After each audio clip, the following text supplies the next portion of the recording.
How long is this movie? It's like an hour and 16 minutes. Hour and 16 minutes. So, okay. All right. I mean, I'm Drink that bottle, Rachel. I've literally got it sitting next to me. So I would say let's do 15-minute chunks for this one. Yeah. okay. I'm just remembering the days of the old Stevecast where we'd produce like this 3-hour epic. It was pretty epic. Yeah, that's fine. We'll do We can 15 minutes. let's ease back into the Stevecast. We got to lube it up, ease back in, and then Gentle, we can go hard and raw later on, Steve. So, Fair back. So glad I already started recording. Okay, does my Cool. audio sound okay on your end? You sound good to me. that was so adorable the way you said that. You sound good to me. Good to me. Baby Oopsie. Oh, fuck. Okay, well, I'm ready. I'm not hosting this. This ain't the Matt cast. This is Steve cast. So I assume Steve, you're hosting God, why? I'm just a tech, okay? this. Give us a countdown, Steve, and let's go. All right, you guys ready? I feel like we've already begun. Oh, God. 5, 4, 3, 2, 1. Hello, everyone. Welcome to episode 1 of the rebooted Stevecast. I am Steve. Here with me is Rachel.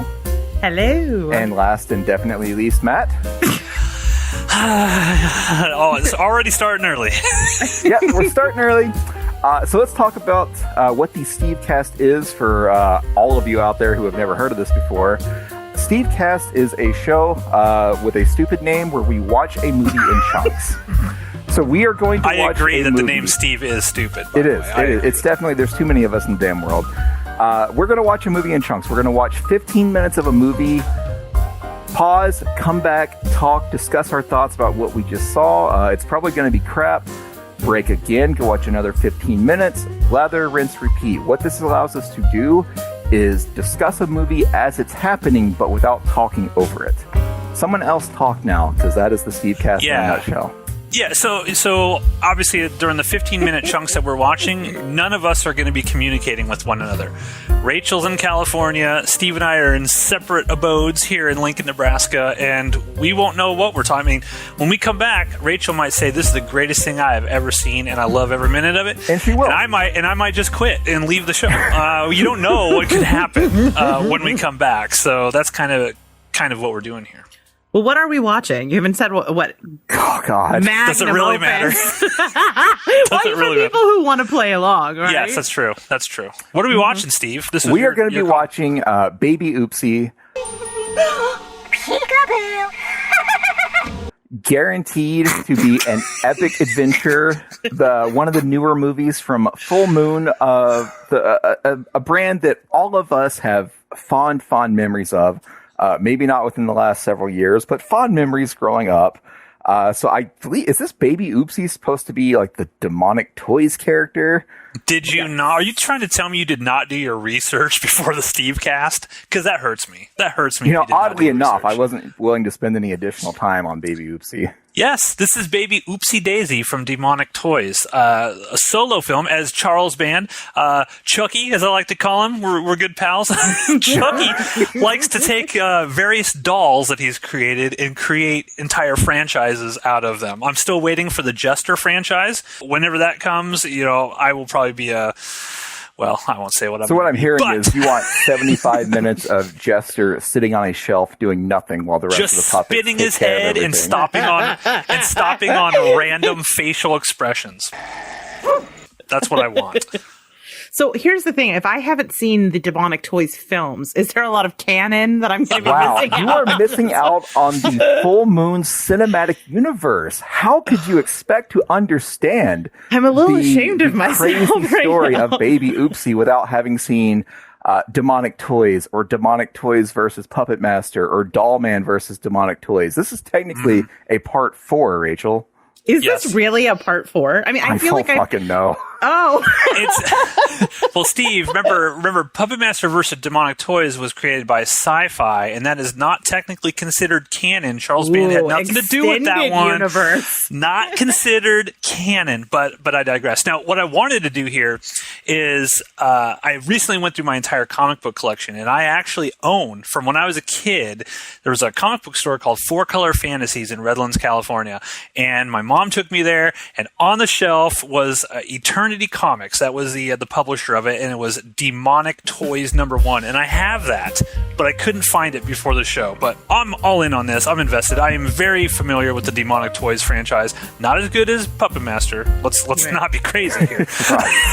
You know, how could anything compare to Puppet Master? Exactly. But this is, I feel like this is going to be good. And I might eat my words, but I feel like this is going to be a good prediction. Good movie in an entertaining sense. I think we will laugh a lot. So that's my prediction.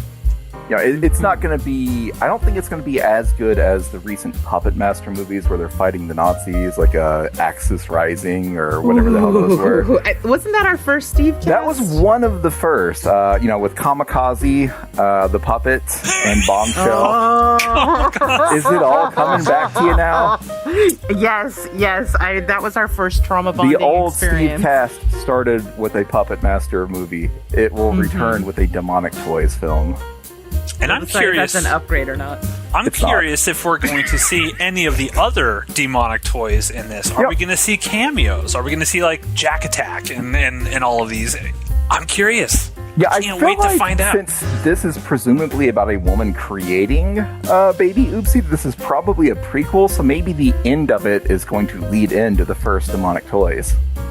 Maybe. And Demonic Toys is on Tubi as well, I believe. So, Rachel, you're going to be drunk as hell by the end of this, and you're going to love it so much you can run right back in. You can be like, boom, we're putting up Demonic Toys. This is so great. I'm going right into Demonic Toys. Yeah, and you can watch it right there. Stevecast double feature. I can already tell. Starring Tracy Scoggins. But we encourage the listener to follow along with us. Baby Oopsie. Singular, the listener. Baby Oopsie is available for free on Tubi. So, you can just say Jody, by the way. Yeah. Hi, Jody. Feel free to fire up Baby Oopsie on Tubi. Watch it in 15-minute chunks with us. Pause and, I would say resume the YouTube video, but you probably won't want to. But, if you're feeling up to it, follow along. This is sure to be an undertaking. Let's do it, guys. All right. It's Are we time. ready to fire this up? It is time. Okay. I will see you guys in 15 minutes. 5, 4, 3, 2, 1, play. Oh, I regret this already.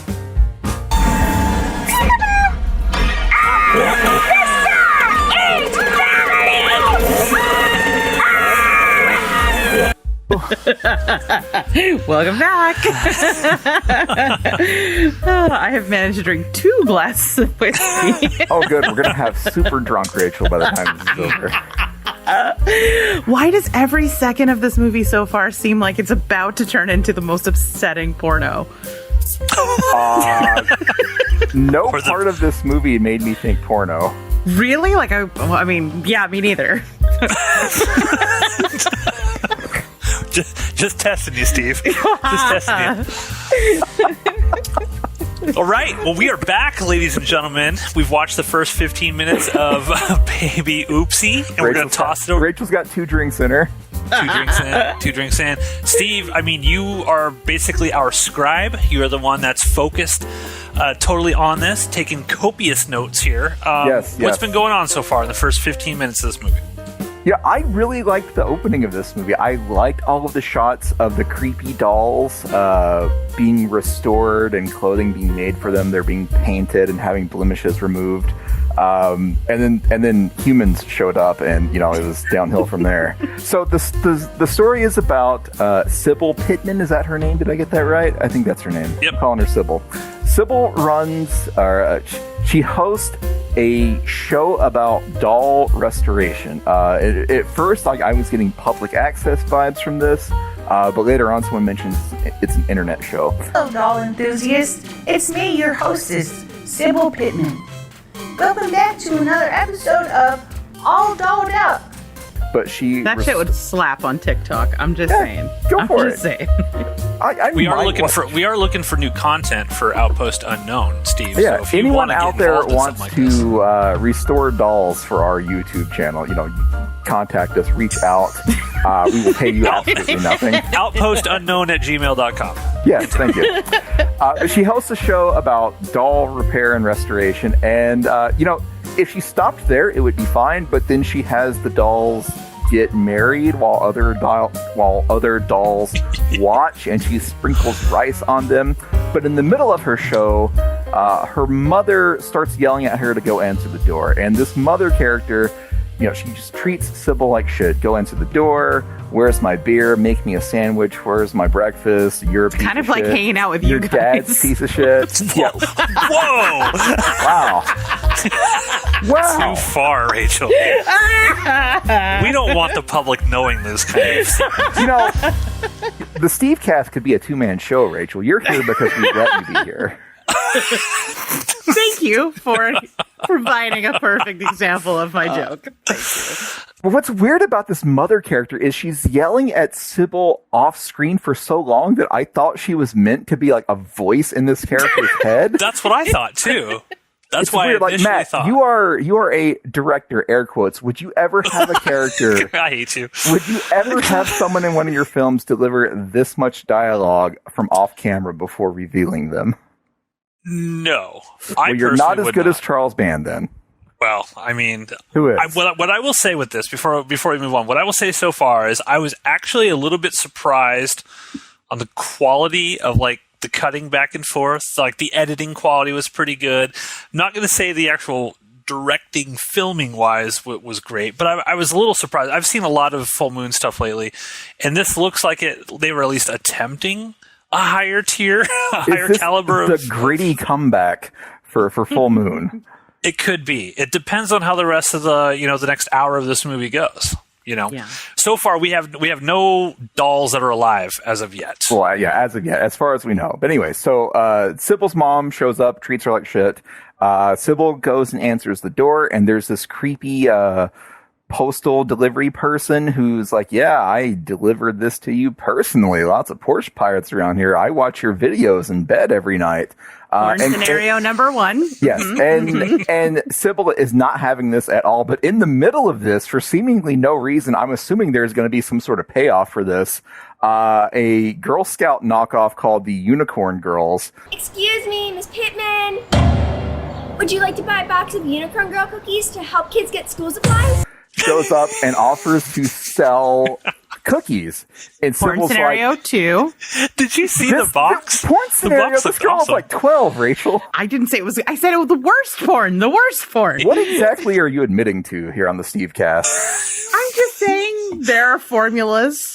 Anyways, Sybil has this like vitriolic reaction to the Unicorn Girls Scout and like yells at her, "Yeah, I told you to get the hell away!" And so the girl runs away, talking about the scary woman chased her away. And then Sybil just shuts down creepy postal worker. And then she goes and makes her mother some sandwiches. Quick, Sure. Steve. Do either of you also, like me, find Girl Scout cookies and trying to sell them obnoxious as shit? I hate it when Girl Scouts try to sell me cookies. Absolutely despise it. Or is that just me? That's your misogyny I'm showing. slightly less dead inside, apparently, because I enjoy a Girl I Scout hate cookie. it. God, it's so annoying. Anyway, go ahead. Sorry. Anyways, it's a me we're thing. just gonna You should edit see, all like- of this out. Rachel has weird porn things going on. Matt hates the Girl Scouts. It's all. This is the Stevecast. It all goes. This is the Rachel cast. Welcome to episode 1. Anyways, so there's Sybil and her angry mother who treats her like shit, and in walks a girl who I guess is renting a room in this creepy house that they're in. Is that Porn what's happening scenario here? 3. Probably like maybe it's You like are a basement. really Steve. hooked on porn right now, Rachel. Yeah, Rachel's got like dual monitors up, and she's looking at something else while we're watching this movie. I think. Is there a baby Oopsie porn parody? And if not, Rachel, you need to get on that shit. Right? But maybe cast a unicorn girl that's of age. I mean, if you insist. We're just trying to cover all our bases. Did you guys notice that when this, I guess the renter and the mother and Sybil were all in the same room together during the scene. I am 100% certain that none of those actors were in the room together at the same time when they were doing this Philadelphia. You want to have some lunch with us? Sybil will make you a sandwich. Oh, no. Thank you. But Teddy's coming over. We're planning our trip to Cancun. Oh, how fun. Well, our house is your house, darling. Thank you. Okay, well, you two have a good one. You too, sweetie. Toodles.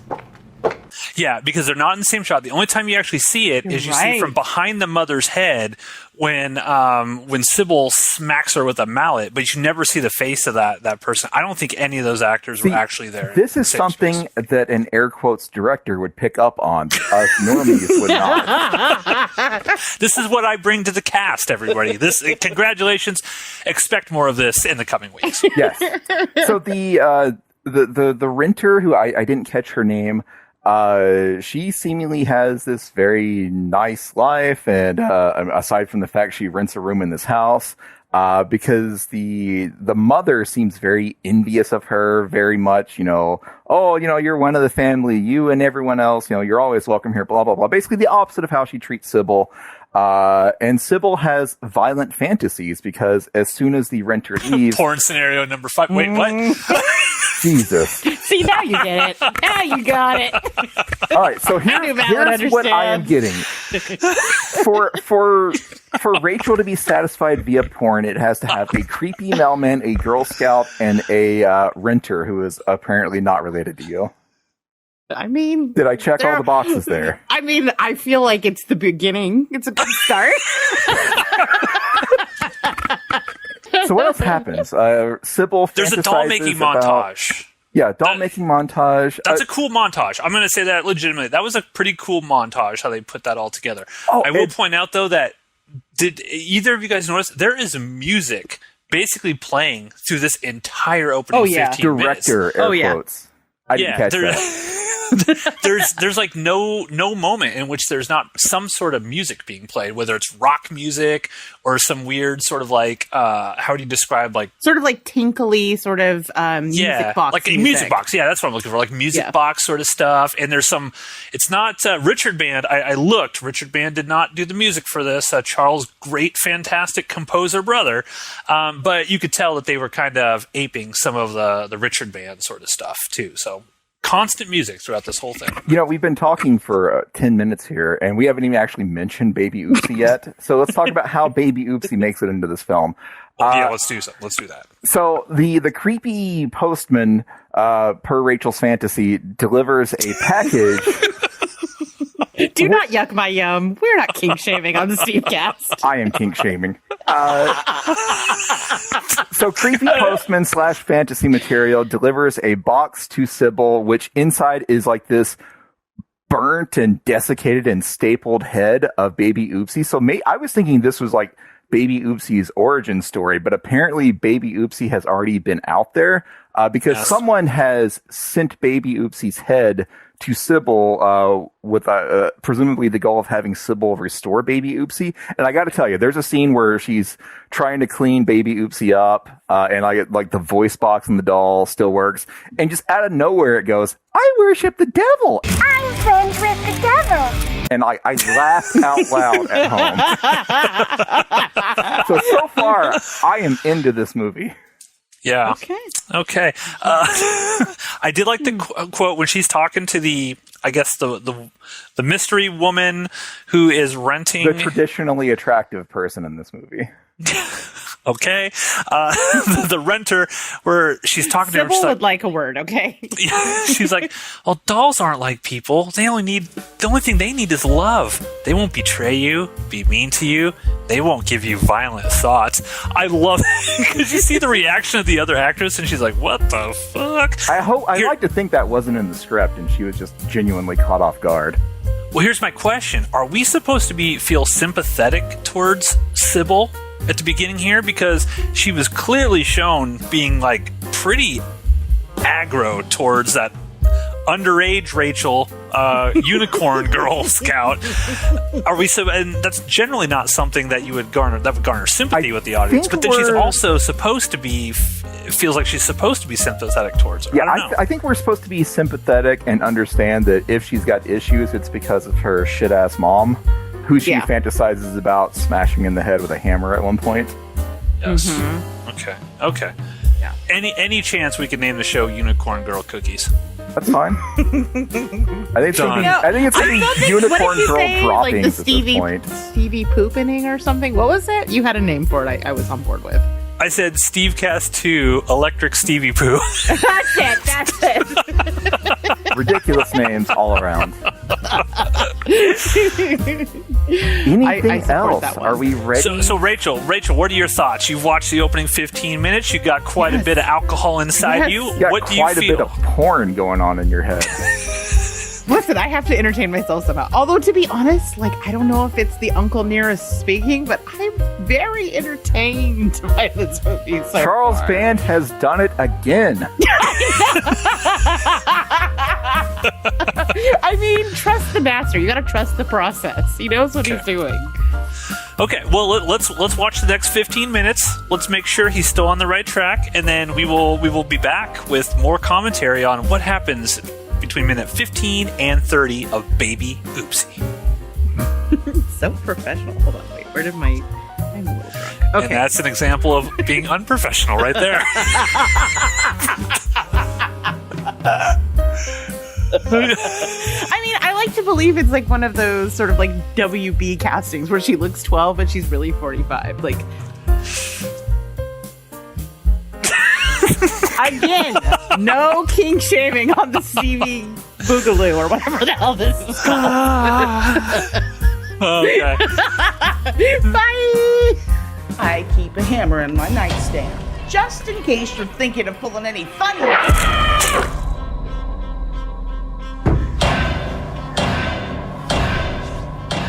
Funny enough for you, Mitzi? So, is this the Fine. Citizen Kane of Demonic Toys movies? Is that just Well, let's me? toss it over All to right. Steve. Let's toss it over to Steve. Well, the movie's kind of all over the place, oddly enough, in this bit. So what's happening? Like, Sybil is the object of desire for a lot of, I'll generously call them undesirable men.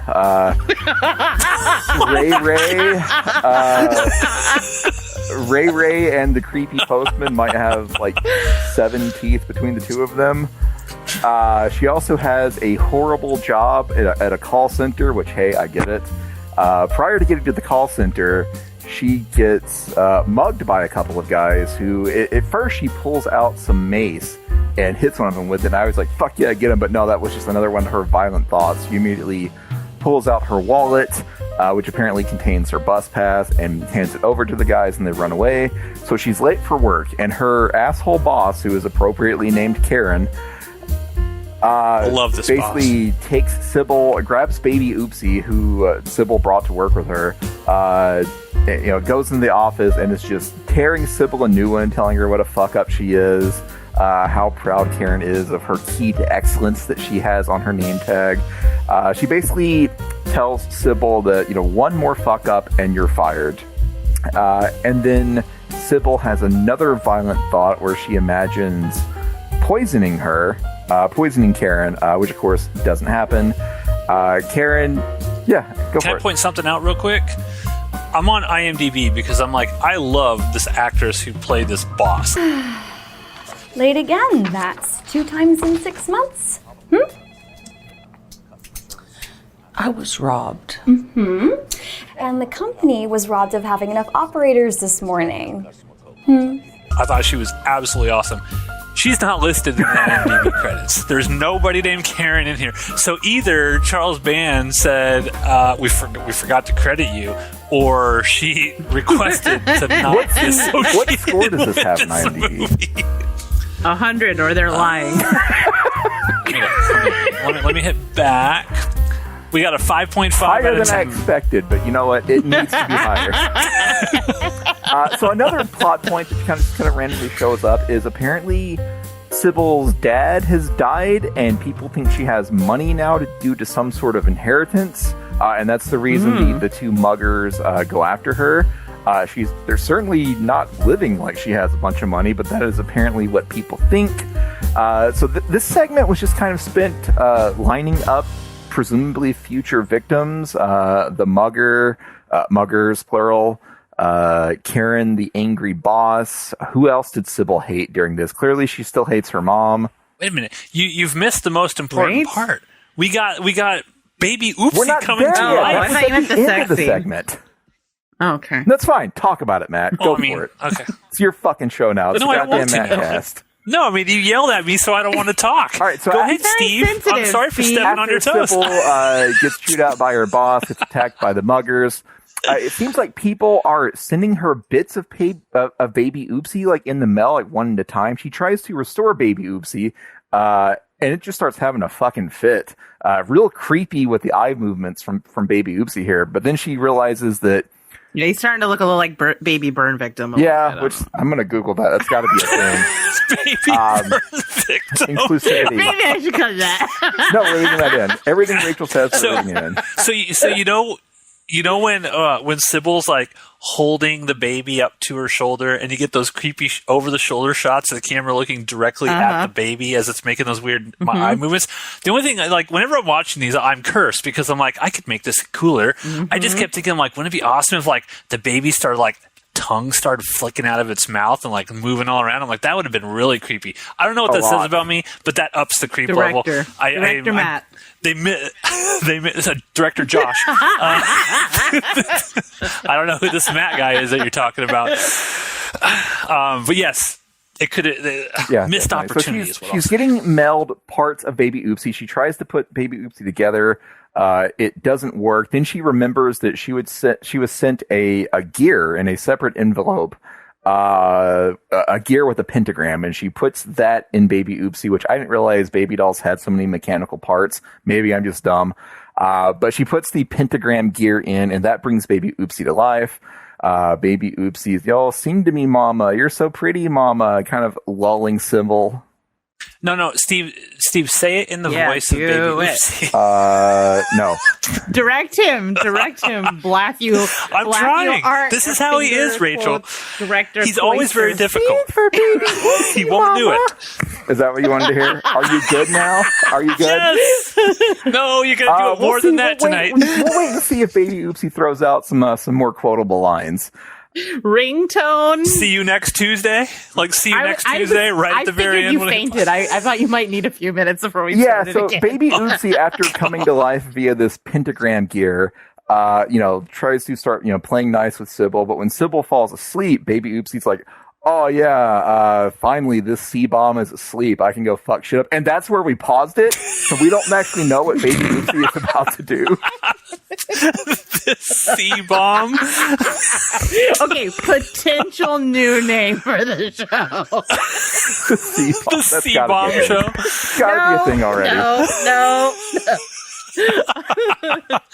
Okay, so a few things that I noticed throughout this 15 minutes. I'm pretty sure now, like you, Steve, I sort of empathized with Sybil during the call center scene because DJ and I, we used to be telemarketers, and so we had to deal with this kind of stuff. And I really empathized with it. I'm pretty sure the coworker next door, or like that was sitting right next to her, was like, the ejaculator is looking for you. Like I'm pretty sure she said that, and I was like, maybe this movie is more. And they never followed up. Homebody, household customer service, how may I help you? You know what? You assholes double billed me for that salad spinner I ordered. What the fuck? The Dragon Lady was looking for you. Hello? Hey, moron, you there? May I have your customer code, please? You all must. Well, they never followed up. So we did get a sex scene. Sybil was kind of creeping on generically attractive cast member and her generically attractive man.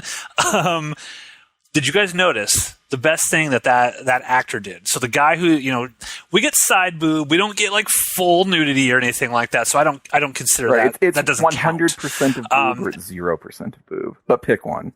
Yeah, side boob. No, that just means you have like a no nudity clause. That's not a thing. However, what I love the look on the guy's face. So when the mother shows up and the mother's like, keep on going, blah, blah, blah. And then she's like, can I join? They cut to the couple on that couch or whatever.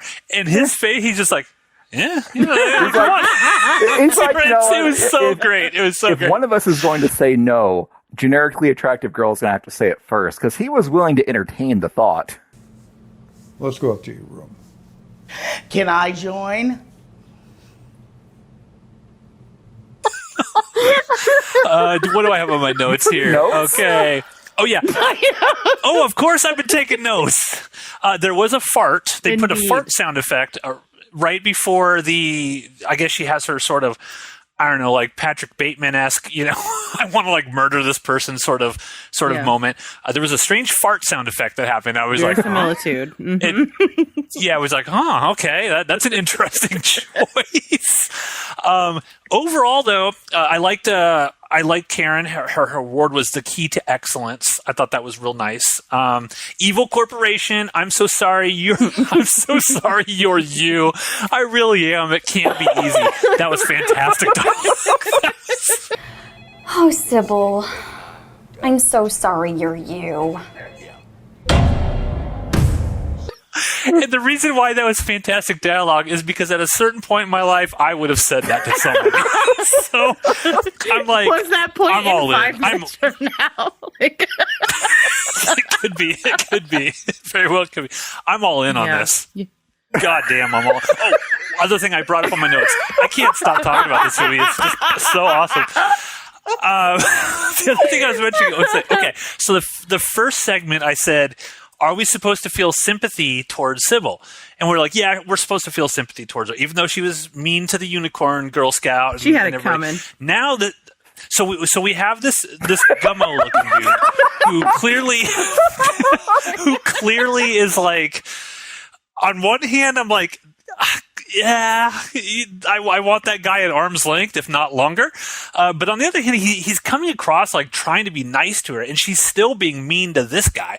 So the film is establishing everybody in her world is just an asshole to her.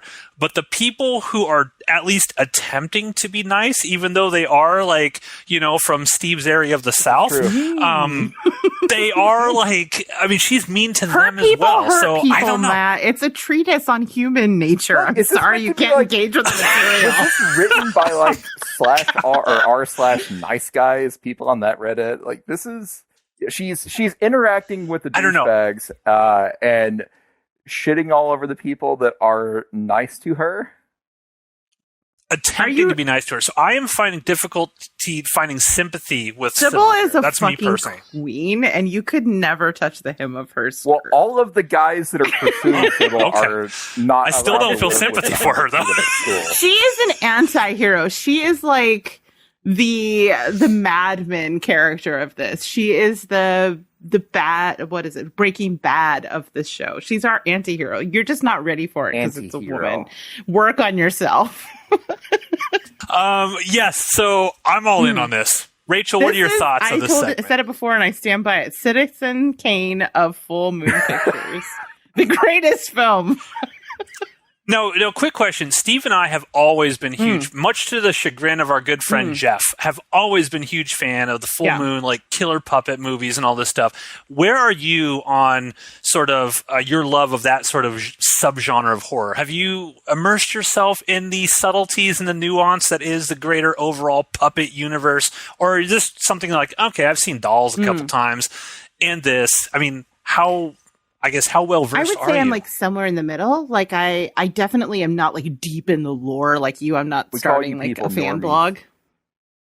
I would say I'm not quite normie status because like they definitely played like a big role in my like childhood horror fandom. At slumber parties, a Full Moon Feature was a very frequent watch. Am I slurring? I feel like I'm slurring. Yeah. I love it. Keep drinking. I did too. Responsibly. So I got a question. Do we think Karen is going to come back? Because this whole segment seemed to be... Oh, yeah, it's a wrap. It seems like this whole segment was... All right, they're all going to die. Victims for Baby Oopsie, but now I'm concerned that the IMDb doesn't even credit Karen. Did she just disappear? I know. I'm very concerned because I want more Karen in my life. Not going to lie. She was awesome. That actress I feel like great. the final act of this thing is just going to be a fucking bloodbath. And I hope Karen is... Now, we should point out, Steve, that you and I have actually met Mr. Charles Band. You know, he's like the George Lucas wow. of the theater. He is the creator, of all of this stuff. Bengali. He is an incredibly problematic fellow. And what's interesting to me is if you ever go to Charles Band's YouTube channel, he's got like 50 of them, and I don't know why. It's just like different channels all over. But he used to do this really creepy thing. Like we witnessed in full view his Titty Master segment. Like that is potentially that was uncomfortable. Are they boobs that? Are they puppets that look like boobs? Or was he like? Let me. Rachel, you don't know Titty Master? You don't know what Titty Master is? All right. Okay. So you we're do it, at Steve. Charles Band's Traveling Roadshow, which conveniently the trucker trailer full of stuff is not there, and so he just basically gets on stage and tries to entertain people. It was never there. I don't know that it there exists, at any we festival. saw this twice, and he never had his stuff either time. Anyways, he calls 2 people. I think it was 3, but only 2 of them are relevant to the story. He's like, he's on a stage. There's like 1,000 people out there. That's someone that third person is crying right now. Rachel, I just want to let you know, Rachel. Right in about 3 or 4 minutes, you're gonna change your entire outlook on cancel Mr. Charles Band.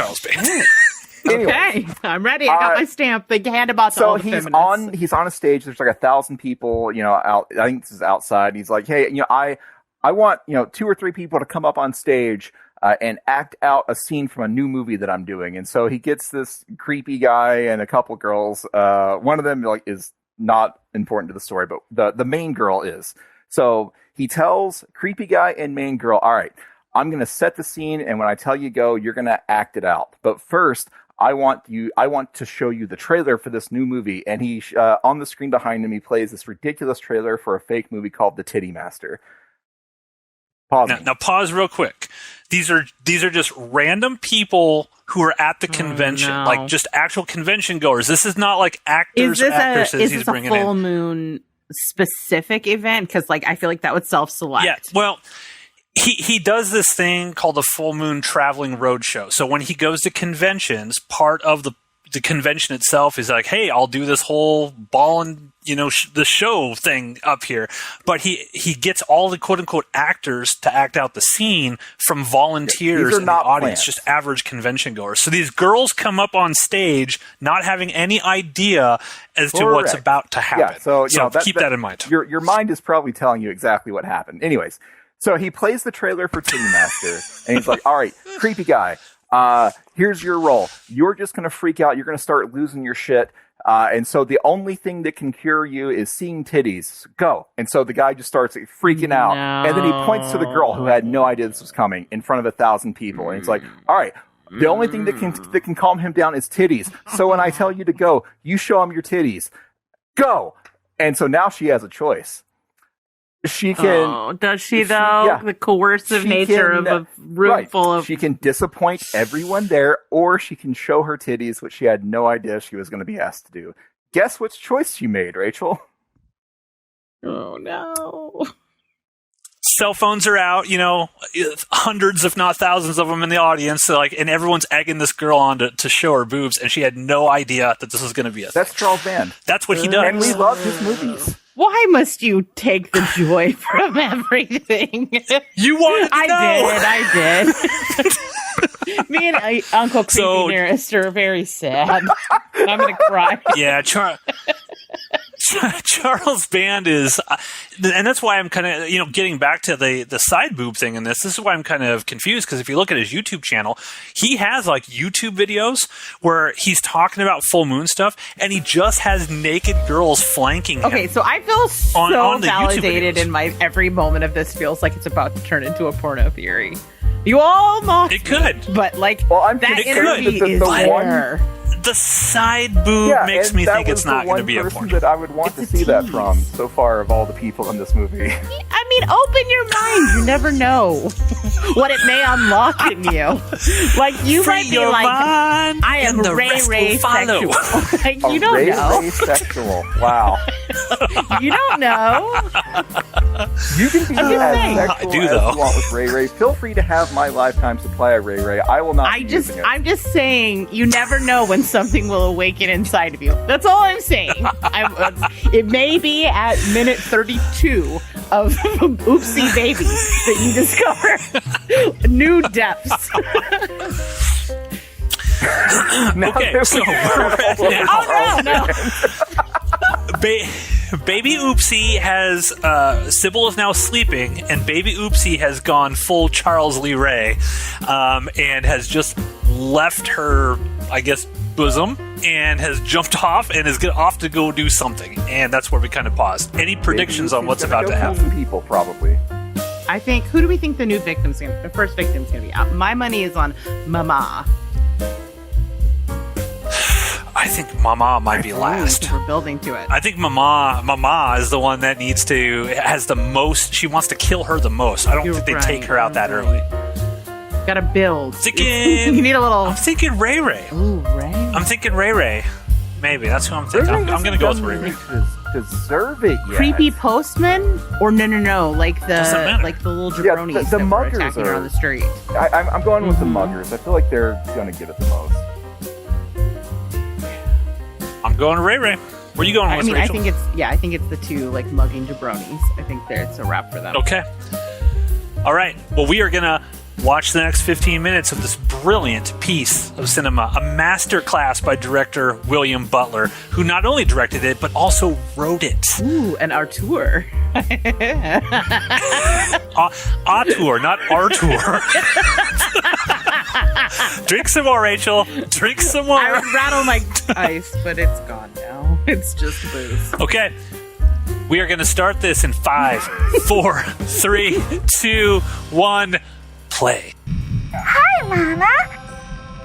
I'm Baby Oopsie. Oopsie. Well, I'll be damned. All right. Welcome to the motherfucking metaverse. Is Matt here yet? Oh my god. Guys. This is just getting better. Better. Like,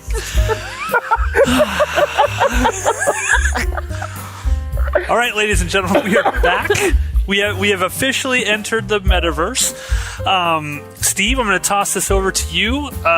Give us a little rundown of, what is this, 30 through 45 minute mark of Baby Oopsie? Okay. So Baby Oopsie is on the loose. I'm a little disappointed that they cheaped out on a bunch of animation and just had a bunch of first-person footage with Baby Oopsie's loud breathing and commentary over top of it. Yes, Matt was awoken. I am now woke. Yeah. So baby, like we Pants expected, are off. Baby Oopsie began killing all of Sybil's enemies. Rachel and I were right. He first targeted Gator, who was one of the muggers that robbed Sybil early on. Now, I'm very jealous of Gator because he was getting to play the Puppet Master game that is coming out. Yes. Allegedly, yes. right? When does that thing fucking drop?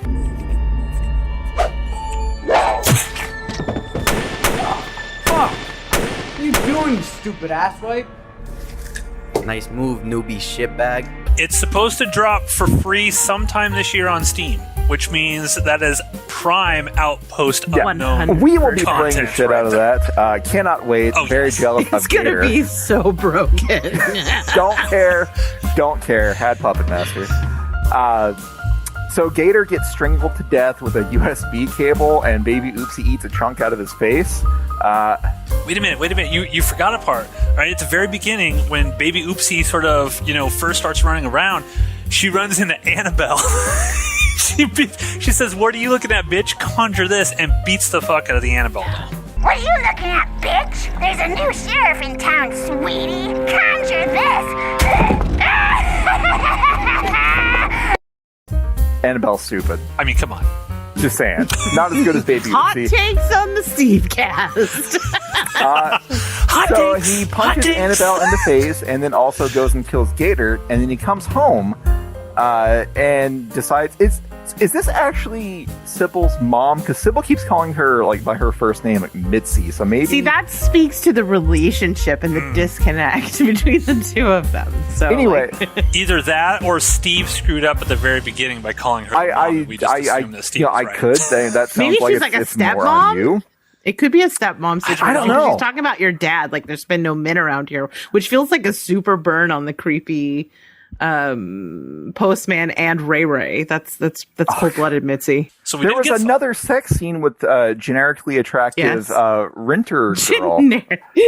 Anyways, Matt, is it more annoying now we've had 2 sex scenes with her and nothing but side boobs? Yeah, she's been doing some riding twice. I'm just enraged by her righties, like dual tribal tattoos. Like I was too distracted by that. I don't know if there was even boobs in this scene. There was not. There was not. And when she was on her back, the actor's arm strategically covered her breast. So once again, she's you know, and it didn't even make sense. That sex scene was just out of the blue. It was like 2 quick scenes intercut with all this other shit, but they only lasted like, I don't know, 3 seconds long each shot. It was bizarre. I want to pause the specific Baby Oopsie commentary for a minute. I want to point out that this movie is 76 minutes long, and you got to assume 3 or 4 minutes of that is credits. So, yeah, at least 10 minutes. So that's 4 to 5, 10 minutes, whatever. Anyways, it's just barely long enough to be considered feature length. And I feel like every time there's a movie that is just right at that line, it's a masterpiece. Yeah. No, they had. I feel like they had 30 minutes of actual movie, and then they just padded the rest of it. Like we can just heavy breathe and first person cam the rest of it, so it'll be fine. Second sex scene is absolute filler, and what I thought was going to happen, spoilers, Baby Oopsie came back and killed Mitzi. It's like 5 seconds of filler, Steve. It's not. I wouldn't like if that sex scene was, a minute long, I would consider that filler. That was like 5 seconds. It was like 2 quick, super quick things. It's kind of like the titties that were on the computer screen. It was like 2-second shot. It's bizarre. There's a lot of 2-second filler then. It's very strange. There was a weird... that scene didn't make any sense though, because here's what I thought was going to happen. Baby Oopsie comes home and kills Mitzi / potentially the mom. I don't know. And so... I like that scene, by the way. Yeah. Chopping the nose off and the blood spraying all over. Great. Yeah. But I was a little worried after Gator's death. I was like, are they going to leave us with bloodless boners? No. Mitzi, definitely. Yeah. No! For the nose job you always wanted! Got her nose chopped off, lots of other things, hits Sybil in the head with a hammer. Anyways, what I thought was going to happen is, since this sex scene is happening while Mitzi is getting killed, that Sybil was going to rush into the room, and then generic attractive girl and her boyfriend were going to come in and think, oh, Sybil is the killer. And Sybil... Wait. I just thought of something great, Steve. Sybil runs into the room, and the boyfriend's like, hey, we've been waiting for you. See, that's what I would do if I was air directing this movie. I would add stuff like that. It would only missed opportunities. Missed opportunity cast. Yeah, we need the Outpost Unknown recut. Fan cast. That's what we need. Yeah, that's what you should do, Matt. You should start taking other people's shitty movies. Josh, Matt, Josh is Black-U Cloister. Take other people's shitty movies and then release the Josh edit of it. Yeah, give us the Black-U cut. Get the did it not sound like? Did it not seem like they were going to set it up where generic girl and boyfriend were going to stumble upon Sybil and think, Sybil, you're the killer, and Sybil was going to have to fight off that charge? See, that's what makes it good. It was not there. When you think it's going to zag. That's how we got The Last Jedi, by trying to zig when you should have zagged. Right. The greatest Star Wars movie of all time. Correct. You're done. Fired. You're done. How do we? Oh, she's recording. We can't kick her off. We're stuck with her, Steve. Now, what I will say to your point, Steve, is the sex scene. And I know we're really hyper focusing in on this. I have ADHD, so we're hyper focusing on this sex scene here. What I don't understand.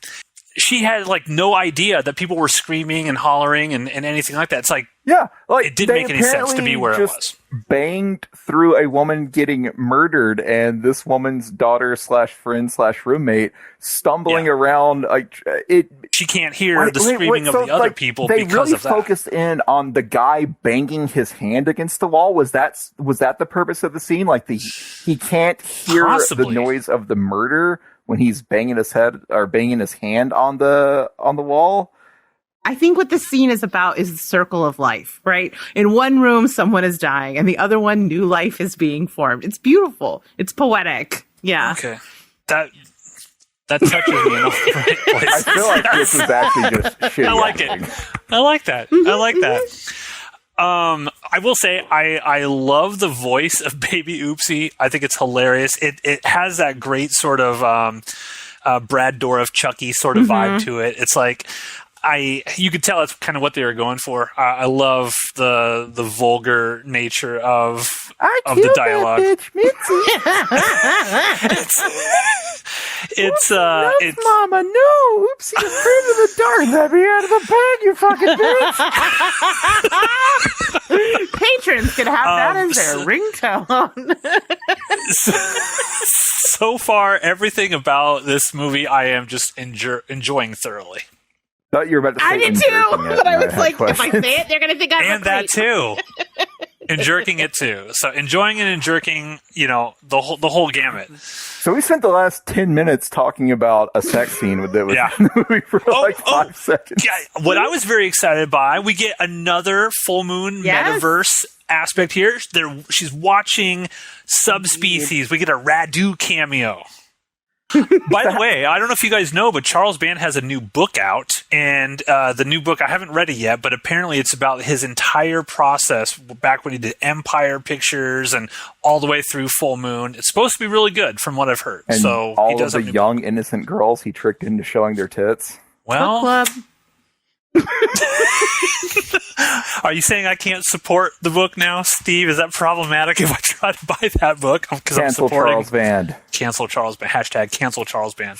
So how does this segment, we've been going on for way too long. How does this segment end? So Baby Oopsie kills Mitzi and like hides her body by hiding her behind a wall of dolls with just her head exposed and like putting clown makeup on her. Baby Oopsie apparently also cleans spotless the entire scene of the crime so that the next day when Ray and generically attractive renter girl show up, like there's no evidence of the crime. Rachel, you have any comments about this segment that you'd like to get out there? I feel like we've covered it. I don't know. Okay.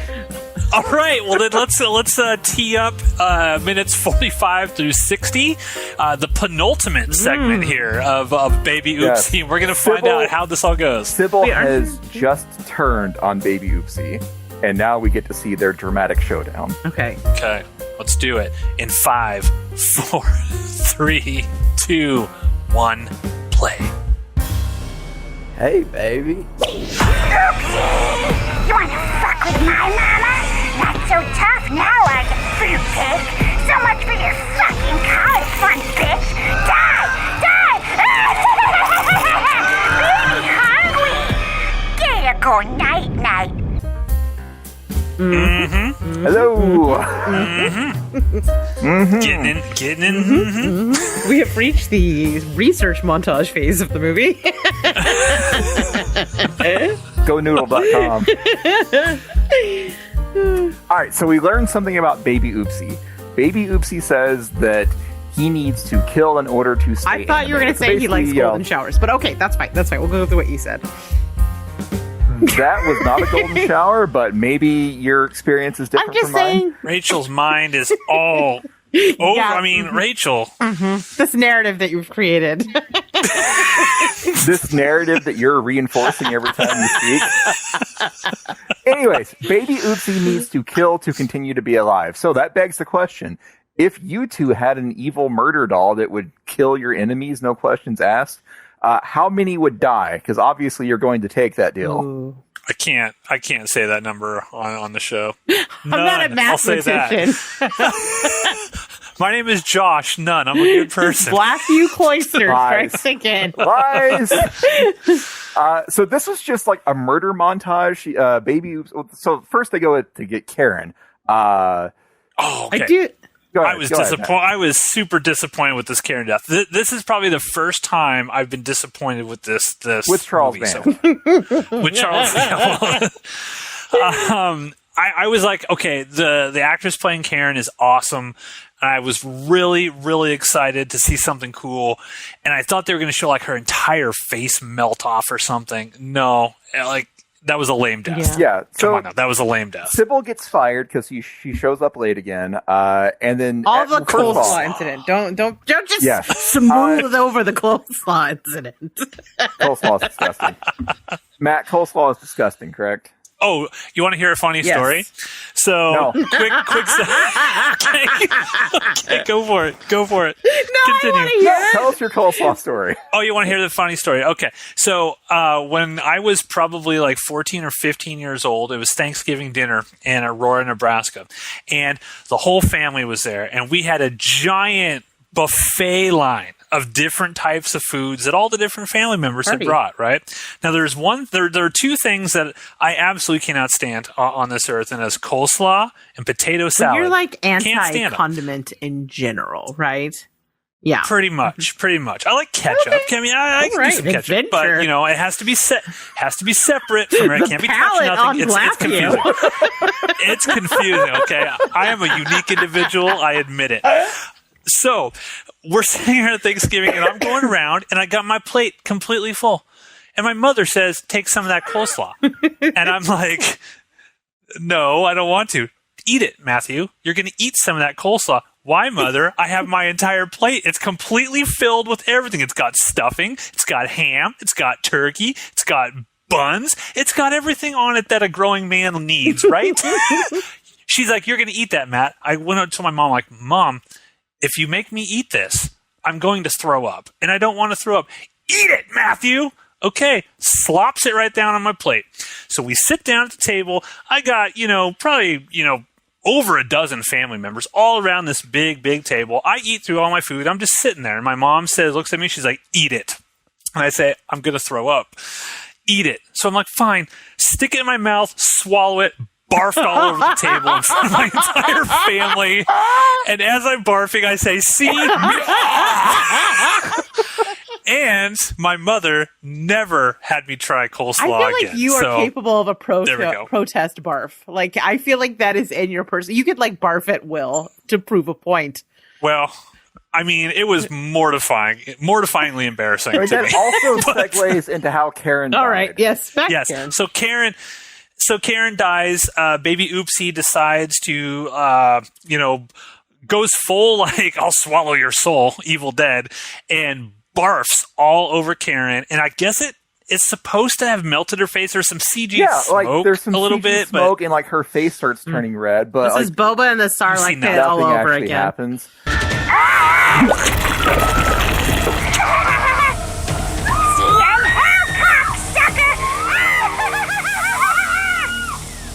I was expecting. It's true. I was expecting there to be a shot where it's supposed to be the next day, and they find this bloody skeleton of what's left of Karen. No, they never went back. She gets barfed on. Some CGI smoke pops up into the scene, and it another need for the Blathy cut. Was so disappointing to me. Another missed opportunity. And when we do our final reviews of this, I know this is what's going to keep me from putting this on the upper echelon, because Puppet Master didn't do this shit. Puppet Master gave you what you wanted to see, which was Kamikaze. I said Puppet Master, the original. Okay, move on. Anyways, so Sybil starts this segment trying to fight off Baby Oopsie. Baby Oopsie is let me kill for you, let me kill the bad people, and Sybil's like, no, not doing it. How does Baby Oopsie say it, Steve? Let me kill for you, baby. Oopsie needs souls to remain animated. Get me out of this fucking bag, bitch.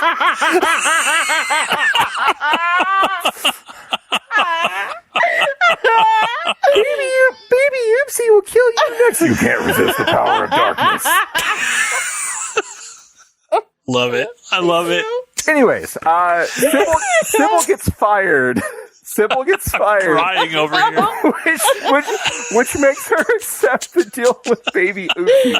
And so Sybil takes Baby Oopsie back to her ex-employer. Baby Oopsie kills Karen in a stupid way. But at this point, Sybil is all in on Baby Oopsie. So there's like a montage of Baby Oopsie killing various people, like the other mugger. But then Baby Oopsie tells Sybil, let me kill the bad people for you. And Sybil's like, okay, well, I'm done. We killed all the bad people. But of course, that doesn't work for Baby Oopsie. Who's a classist. Baby Oopsie needs to continue to kill. Baby Oh my Oopsie God. I didn't even cross my mind. Bad people, that includes gardeners. Baby Oopsie wants to kill the goofy gardener. You're next, bitch. So Baby Oopsie wants to kill good people, and Sybil's like, no, and that makes Baby Oopsie turn on Sybil. And that's where we're at now. Yeah, and Sybil has just brought up Go Noodle. And she's looking for killer puppets. And Killjoy was there was a Killjoy cameo. Yeah. When all the photos pop up, there's some full moon different killer puppets on there when she Google search or Go Noodle searches killer puppets. For the fans, okay? Like if you are not a fan, you can't truly appreciate the artistry that's being presented. This is like close to Spider-Man No Way Home level for me. I mean, wait a minute, which one came out first? That's true. Which one? Now, the only thing that could like really bump this over the top is if we actually saw some other full moon puppets in this, because we have not got that yet. We've got like a video game. We've gotten some Go Noodle searches. I'm gonna look that up. Go Noodle. Would you accept a demonic toy, or must it be kamikaze adjacent? I would accept a demonic toy, because that's in the same franchise, and we are right here at the moment when she's researching and finding out the backstory of what happened in 1992. I love this. By the way, I just went to Go Noodle, and it's a kids site here. So is it about toys? GoNoodle.com, is that what this is? Yeah, Go Noodle. GoNoodle.com. I don't exactly know what it is. Kids are like, I don't know. Topics: adventured weights, Chowtown, flow and steady, bop and bop, or pop and bop, the great outdoors. Let me see what other options are here at Go Noodle. Next spinoff. Express yourself. Pet Pals, Friends Forever, Sports and Teamwork, the great outdoors, and STEM Lab. Activities and routines. Is there an about? There has to be like an about. Curriculum. Oh, it says educator login. You know what? So we this forgot. is like some teacher's website. A tradition we have not done on this episode is we have not been just direct tweeting like any of the cast members. Oh, Steve! I forgot all about that. We have to tweet somebody. God. All right. IMDb. Yes. There's hardly anybody on there. There's Is it Mitzi? Is it Sybil? Libby Higgins? Is it Gator? Who? Mitzi. Okay, yeah, Mitzi, Lynn Acton McPherson, Tree Star is on here. Marilyn Bass. So I need you to tweet Tree Star and say, "Did you know?" I don't have a Twitter. Why not full titty? Hashtag no. maybe How about we don't do that? That sounds like a terrible Do we need to make like a Stevecast Twitter?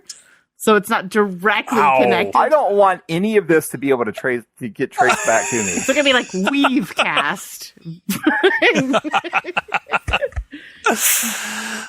Yeah, we have to find somebody. I wish. See, the IMDb doesn't say like who did the voice for Baby Oopsie either, because I was looking for that. I was like, who did the voice? We're gonna have to watch the end credits because we'll get their names at. Do we actually have to watch every minute of the runtime? Yeah, so we are now officially at the last part. There's 16 minutes and 6 seconds left, so we'll just fire through the entire rest of the thing and come back. Any predictions? So right now, Sybil is now trying to figure out how to stop baby Oopsie, and she's doing her research. How do you guys think this is going to end? Rachel, we'll start with you. I will first. say the very, very end, like, because we're dealing with the universe, like, there has to be a Marvel post-credits, right? There's got to be one. There's got to be one. I think what's going to happen? What's going to happen? I think Sybil is going to think that she's defeated the evil, and then along comes a character that I definitely know because I'm familiar with this universe. So maybe she kills baby Oopsie, or at least, you know, contains it or something, and then gets another box in the mail the next day, and it's the Jack in the Box. Ooh. Yeah, because we don't know who's been mailing her this Good stuff, point. right? I don't think so. It's Ray Ray. It's secretly Scrotum Neck. 100%. 100%. He's gonna open his scrot, and inside out is gonna come the Jack in the Box. The creepy postman showed up again.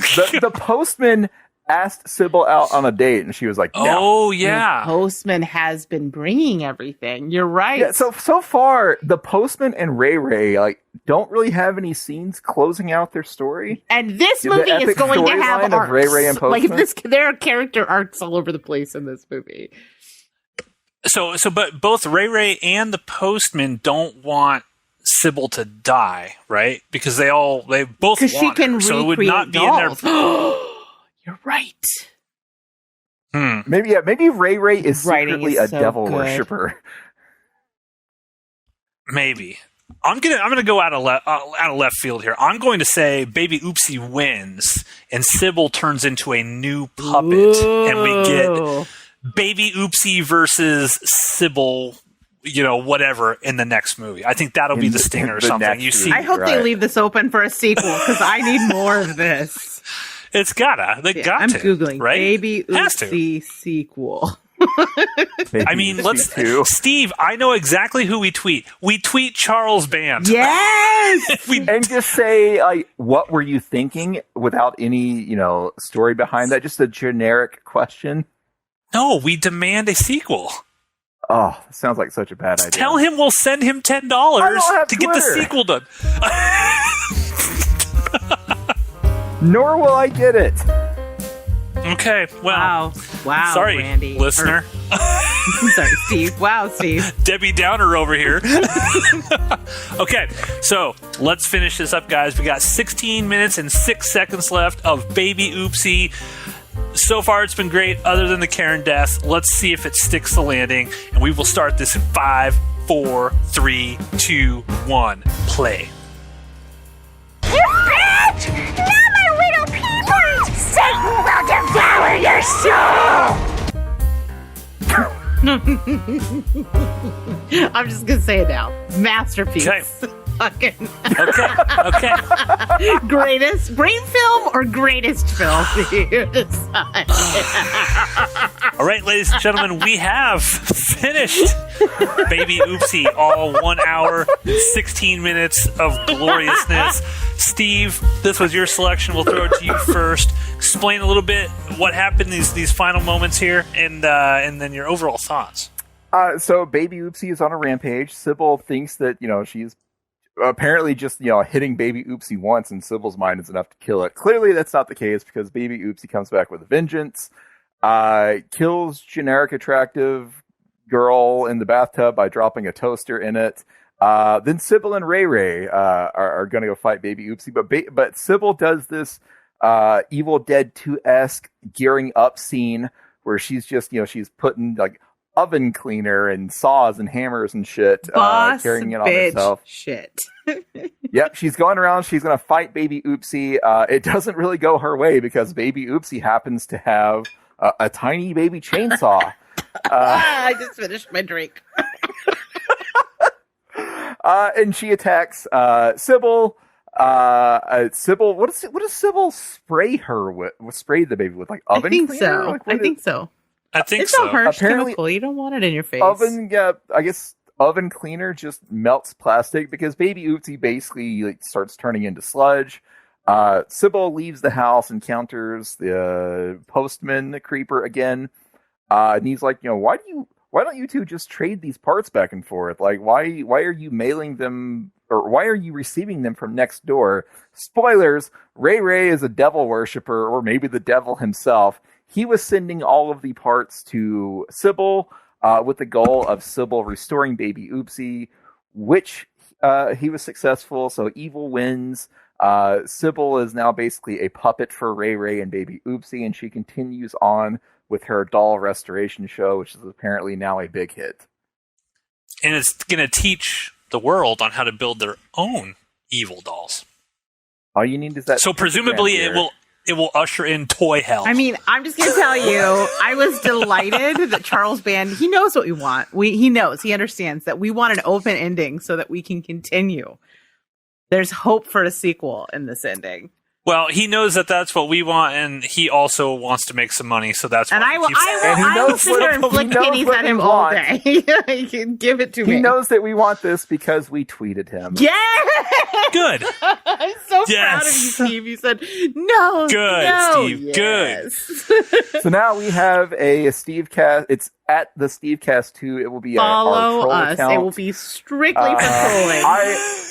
I of course now follow Charles Band and POTUS, the two most important people in my life.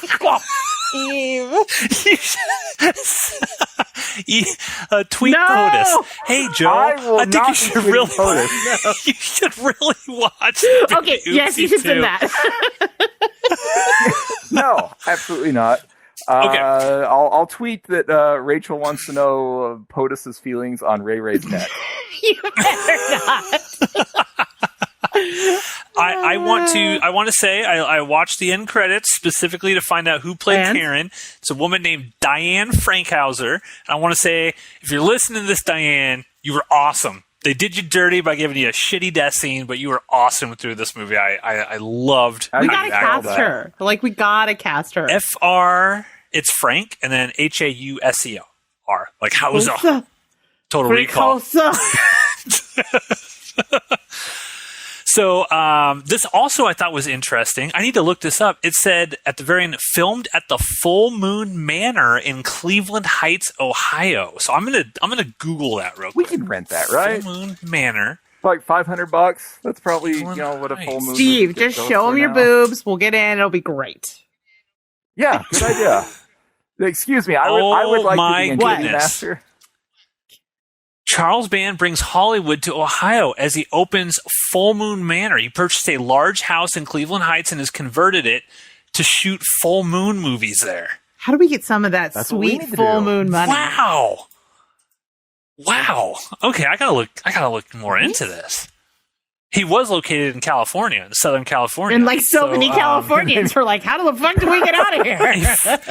He's probably like, the taxes are too high. I got to get out. He's like, he got small margins at Full Moon. He's got to get the fuck out. Oopsie was filmed in 7 days, according to this article. Like the world was created in 7 days, baby. Oopsie. And on the 7th day, Charles Band rested. Equally impressive. So this article, as an Ohio native who has been a fan of Full Moon pretty much since the company began, it puts a smile on my face to hear that Full Moon founder Charles Band sees the future of his company in Cleveland. Okay, all right. The Akron Beacon Journal reports that Band purchased a 7,476 square foot home in the Cleveland suburb of Cleveland Heights. Band says, quote, "This might just be the answer he's been looking for to keep production costs down and the turnaround fast." He said the cost of real estate and studio rental space is astronomical in and around Hollywood, complicating his business formula. Quote, "I've been looking for another home away from home. You can't even buy a decent garage in a good neighborhood in California for $326,000, the price he paid for the house and property. He plans to rely primarily on Northeast Ohio for the talent and technical wizardry for his future projects." Clearly, we need to move to Ohio. Clearly. I mean, yeah, I'm in. Let's do it. Steve, so I'm going to give my overall thoughts on this movie. I thought this movie, and I'm not even joking around, I thought this movie was entertaining from the jump. I mean, I think this was well worth the watch. I'm glad that you wanted to do this for the first episode of Stevecast 2 Electric Stevie Poop cast. I will say, there's a few things in it that I can't quite get it to legendary status because they pulled their punches a little bit. You had no nudity clause, like you're trying to show nudity but not really showing nudity. You had some bad death scenes in here. You had some stuff that just didn't quite jump it over the top of like classic B-movie sleaze that really would have worked. When they were going to film the Karen death scene, it was like late on day 6 and they were out of couch change, and so they just had to throw in some CGI smoke. Something, yeah. It's just little things like that that keep it from being like top tier, S tier puppet movie. But what I will say is I think this is super, super entertaining. The lady who played Sybil was great. Most of the acting I thought was pretty good, like Ray and like even I mean, I felt awkward and uncomfortable. I think that's what I was supposed to feel, so he conveyed it really, really, really well. I thought the voice of baby Oopsie was really good. There was just so much to enjoy in this film, but just a few more, touches, and it would have went over the top. I'm not even saying how much I love like the Puppet Master video game cameo. If you looked in the end credits, it says coming soon from October Games. So I'm going to go to their website right now, and I'm going to see if there's been any update. But yeah, overall, I really, really enjoyed this one. I don't know if it was the alcohol. I mean, it's probably partly the alcohol, but I had such a good time with this dumb ass movie. I think, honestly, as soon as I saw Sybil, I was like, oh no, this is going to be just wall to wall, like fat jokes, which are just cringe. Like, yes. And just like not actually that funny. And I was not expecting her to become so like awesome and heroic. Like when she gets her little denim leather jacket, I was like, "You're a fucking queen." She starts smoking and putting on lipstick. Yes, I don't know. Yeah. I kind of weirdly loved this movie. Like I come to the Stevecast for the witty banter. I did not expect to actually have a good time with the movie, and you know what? I freaking did. I had fun, and I don't know if it's Uncle Creepy speaking, but I had a good time. I feel like. Even after, I was worried. I'm not going to lie. Like, it's been years since we've Stevecasted, but I feel like the magic is still here. And I think part of it is thanks to your excellent programming, Mr. Steve. Oh, yeah, definitely. 100%. I take all the credit for this. There you go. And that's why it's going to stay the Stevecast. And I will say that I was very excited when they were doing a little montage of, the history of the demonic toys. That was a thrill. But they showed a bunch of shots of the actual comic book that I own, which I was like, So yeah, this is exactly for fans of the Full Moon Cinematic Puppet Universe. Fuck you, Jeff. It's awesome, and you should get on the trolley because it's heading to Baby Oopsie 2, and I cannot wait. Now, unfortunately, I just went to OctoberGames.com. And the site cannot be reached. Oh, no. So, I mean, you guys could check it. I posted the link in there, but for whatever reason, it's not popping up for me. So I don't know if they're dead or if the site is down or whatnot. Steve, take to the Twitters. We need answers. Oh. Yeah, is there October Games? On Twitter? Surely they have one. Surely they have one. Surely. Okay, they do have one here. Oh, wait a minute. Maybe it's on my end now. This thing Twitter can't be reached on my end. I don't know. Maybe I Matt Nito the internet. The internet? I don't know. Click the October Games link I posted in there and see if it pops for you guys. Because nothing is loading for me now. But I'm still on this with you guys. Matt broke it. You could still hear me. Or were you never on a call at all? And we've always just been the voices in your head. I literally just went to ESPN.com. The site cannot be reached, and yet I am still. This is why we did it, and we did it in this program because I knew it was just a matter of time. Oh my god! I Matt Nito'd my own internet access somehow. What the fuck? Maybe the internet was like, you've looked up too many full moon things today. You're cut off. Here's a question in the Discord. Can you guys see any of the things I've posted? Because everything is highlighted red. Not a single thing. Oh Jesus Christ! Oh my God! I'm gonna screenshot this and just to show you guys. And not show it to us since we can't see anything you're posting. Well, I mean, I'll show it to you at some point. The October Games website is still up and running on my end. God damn it. Well, tell us, Steve, do they have any updates on the Puppet Master game? I see no updates, but I have no idea what's new because I've never looked at this website before. Okay. So overall, Steve, what are your thoughts on Baby Oopsie? It was great. I had such a good time with this movie. I went in expecting hot garbage, and I got entertaining garbage, and that's a win. Keep those expectations low, and you can't do anything but succeed. And it was, I mean, the filming actually wasn't terrible either. I mean, overall, it's just a good time. It's a real good time. Things I did not expect to say today. Yeah. Well, you said a lot of things I didn't expect you to say. Oh, yeah. Is the unicorn Girl Scout safe? Grow up. Here's the thing also. That's another reason that keeps it lower. They should have killed the unicorn Girl Scout. That was a missed opportunity. They needed to kill the kid, and they didn't kill the kid. You gotta get the DVD or the Blu-ray collector's set, and then you get the extended cut. Yeah. So, yeah, I mean, I'm going to buy this. Criterion. Charles Band puts this out on Blu-ray. Collection. I'm going to buy it. Of Oopsie, yeah, baby. I'm definitely going to buy this. Yeah. All right. What do we got? Do we have any idea what we're going to watch next time? No. Well, Steve, I await. Unless you want to pick something right now. I feel like you always have a real, you're the taste maker for this particular that is joint. Poor decision to give me. I mean, you gave us, what was the I can't remember what it's actually called because we kept calling it Ragnarok in Your Love Fjord, but there was that Viking one we watched. Oh God, that movie was so good. I mean, here's what I think we should do. Didn't we? I mean, forgive me if I'm mistaken here, but didn't we in the past say if there was a win, that person got to pick the next one? They just kept going until there was a miss, and then it became the next person's turn. So Steve is still I think you're up, my friend. Right? No. You're still up. You have an eye for this shit. But thank you, Steve, for this glorious evening, and we can't wait to hear what your next selection is going to be. Steve, please. Is he a conscientious objector? What's happening? Well, here's the thing. Do we continue doing Full Moon, or do we just go random something completely different? I'm willing to go on this journey wherever Steve takes us. Wait, do you want to take us out? Thanks, everybody, for listening.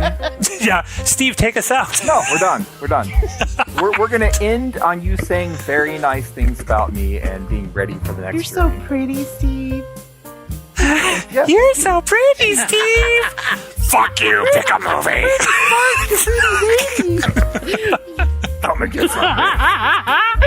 Bye, everybody. See ya.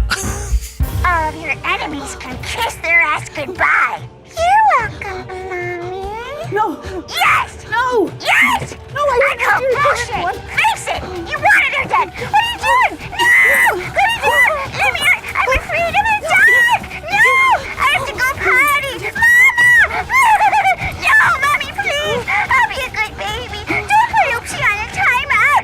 Open his fucking bag, you stupid bitch! How you doing, Steve? I am very tired. I will not be drinking tonight. I did not get a hangover, but I killed a lot of rum the last time we did this. Attaboy. Well, let's see how bad the movie is. You might change your mind.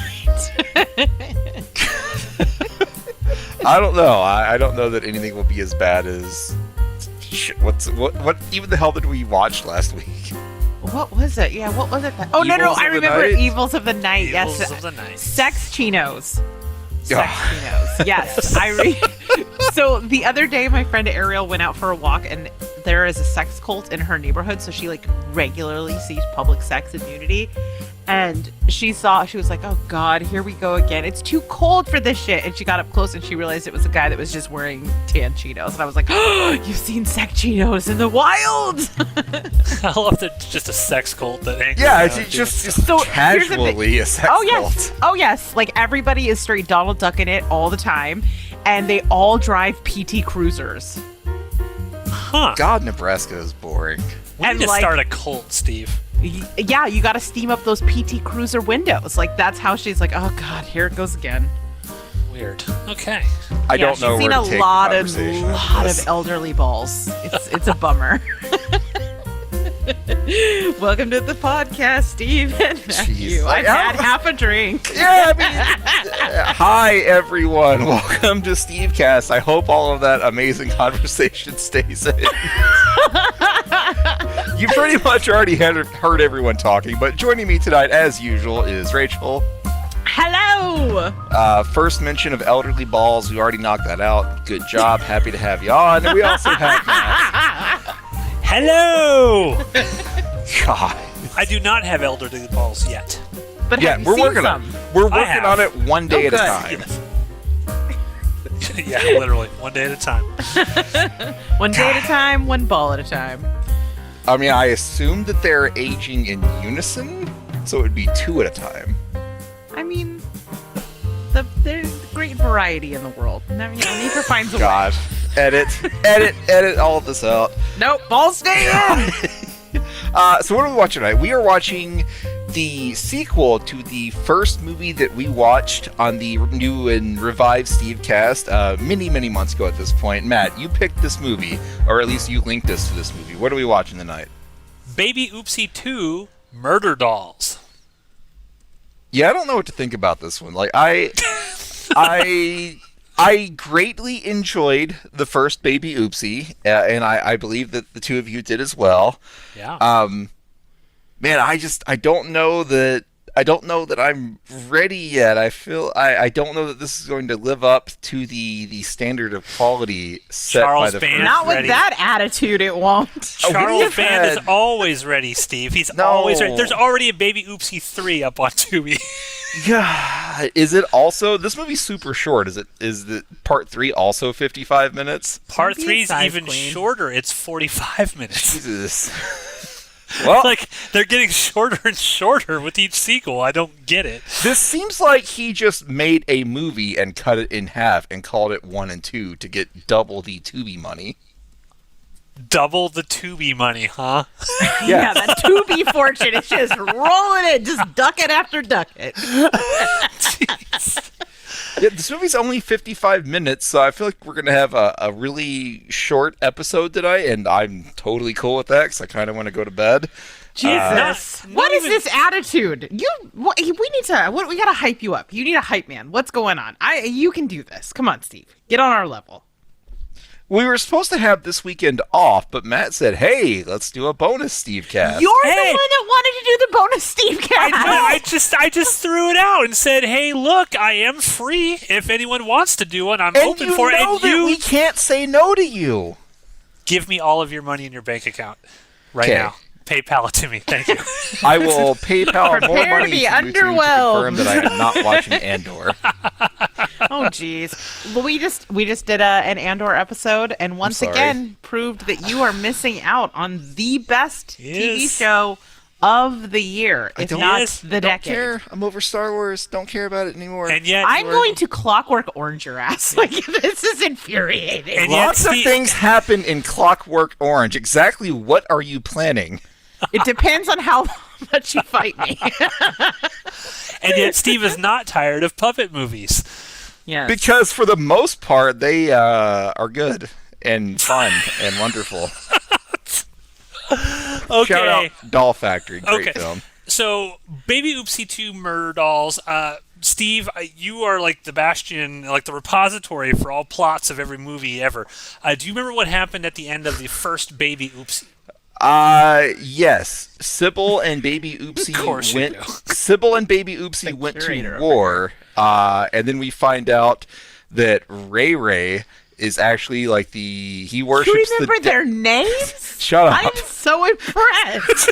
You are like a savant for Charles Band movies. God, like every time I watch one of these fucking puppet movies, it's probably replacing like valuable knowledge in my head. The Rain Man of puppet movies over here. Oh no. Yeah, so like Sybil fights Baby Oopsie. We find out that Ray Ray is the mastermind who sent Sybil all of the Baby Oopsie parts. and the creepy, like, satanic, like, gear that she had to implant in the doll to make it come to life. But Baby Oopsie and Ray Ray basically win, and they force Sybil to continue her public access show, and I believe she was teaching other people how to make other Baby Oopsies. Ooh. Okay, it's going to be an army of oopsies. Yeah. So, Rachel, is that what you're expecting? An army of oopsies? And before you answer that question, I'm going to let you know of a little fact, a little tidbit about Baby Oopsie 2. The budget of this movie was $500. So, oh my God. Temper your expectations for an army of Baby Oopsies, but what are you expecting from Baby Oopsie 2 Murder Dolls? If I see Sybil in that sweet, sweet leather jacket again, I will call this movie a success. But I feel like maybe a bad CG army of Baby Oopsies is a maybe. Okay. Solid maybe. It's Murder Dolls, so there's got to be more than one in it. Yeah, on the cover, it looked like there weren't multiple Baby Oopsies. There were actually like new dolls in the movie. Oh. Oh, see, I didn't even look at the cover. Yeah, let me find the cover. Oh, is that where all $500? What is there? Is there a Western? It looks like a doll that's got like a cowboy hat and a six-shooter on there. Yeah, there's like a clown with blue hair. It says Terror times 3. That's Terror the times tagline. 3. 3 dolls. We have recently decided that Killer Clowns, not the Killer Clowns from Outer Space, but the just the Killer Clown on Earth is a very stupid villain, and we don't like fuck Art the Clown is what we're saying. Wow. Agreed. Look Seconded. at you. The motion is carried. The motion is carried. Steve, what are you expecting from Baby Oopsie 2? Not a whole lot. Wow, guys. Real exciting. I'm really excited. I am actually excited and looking forward to this because Sybil is an unsung badass bitch of horror, and I'm excited to see her next chapter. Bitch of horror. All right, I'm Googling badass bitch of horror. You will find an old episode of the Zombie Girls because this is a well discussed genre of lady that we admire. I love that when you said that. It seems like, like completely dismissed. Like, that's what I'll find. Never mind. Interested. Not interested. You've been Andored by Steve. Rachel, how does it feel? I mean, I'm happy to be in any category with Andor. Good. Let's just start this. Because no one's watching? Nobody's listening. If you watched it, you would understand that. Yes, that's a rallying cry. That's a very important moment. Sir. Guys, this has been a terrible intro. One of the worst intros of Real I don't know. I have had a drink and a half, and I feel amazing. This is going great. Then wait. Matt, we never make Rachel host. This is the time, because she has the most enthusiasm. Rachel is the host of this episode. Oh, no, because I will not be able to remember the plot. Yeah. I mean, I'm here for moral support and being a girl. Like, that's what I provide to the channel. She's here for representation, Steve. Yeah, like, I'm the token female. Like, let me do my thing.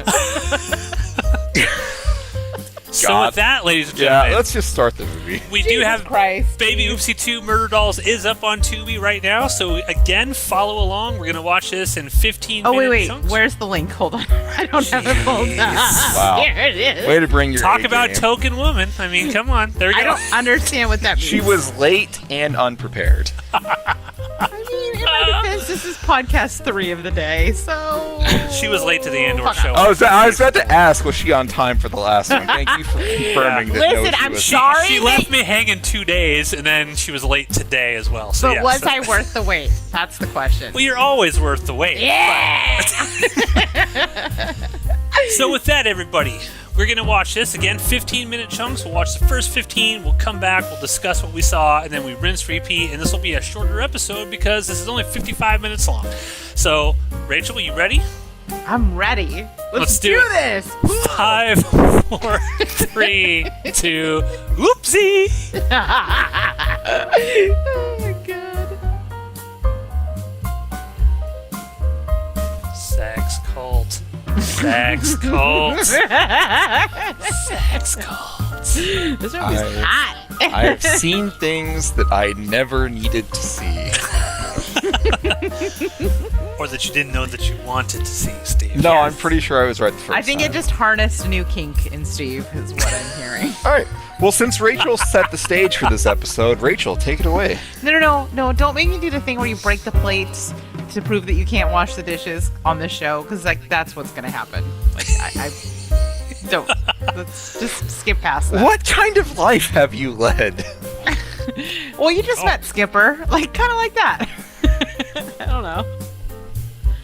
You're so pretty. I have no idea what's going on right now. Steve, I want to say there's a lot of judgment in your voice tonight. Mm-hmm. Like, have you had an okay day? I mean, we coward squatted multiple victories today. There's no judgment. Okay. I don't know what's going on right now. You seem a little tense. Yeah. Or angry or something. Do you need anything on your chest? Do you need to help us, Do you need to wrap a harness around? Oh. There you go. I'm just drinking water.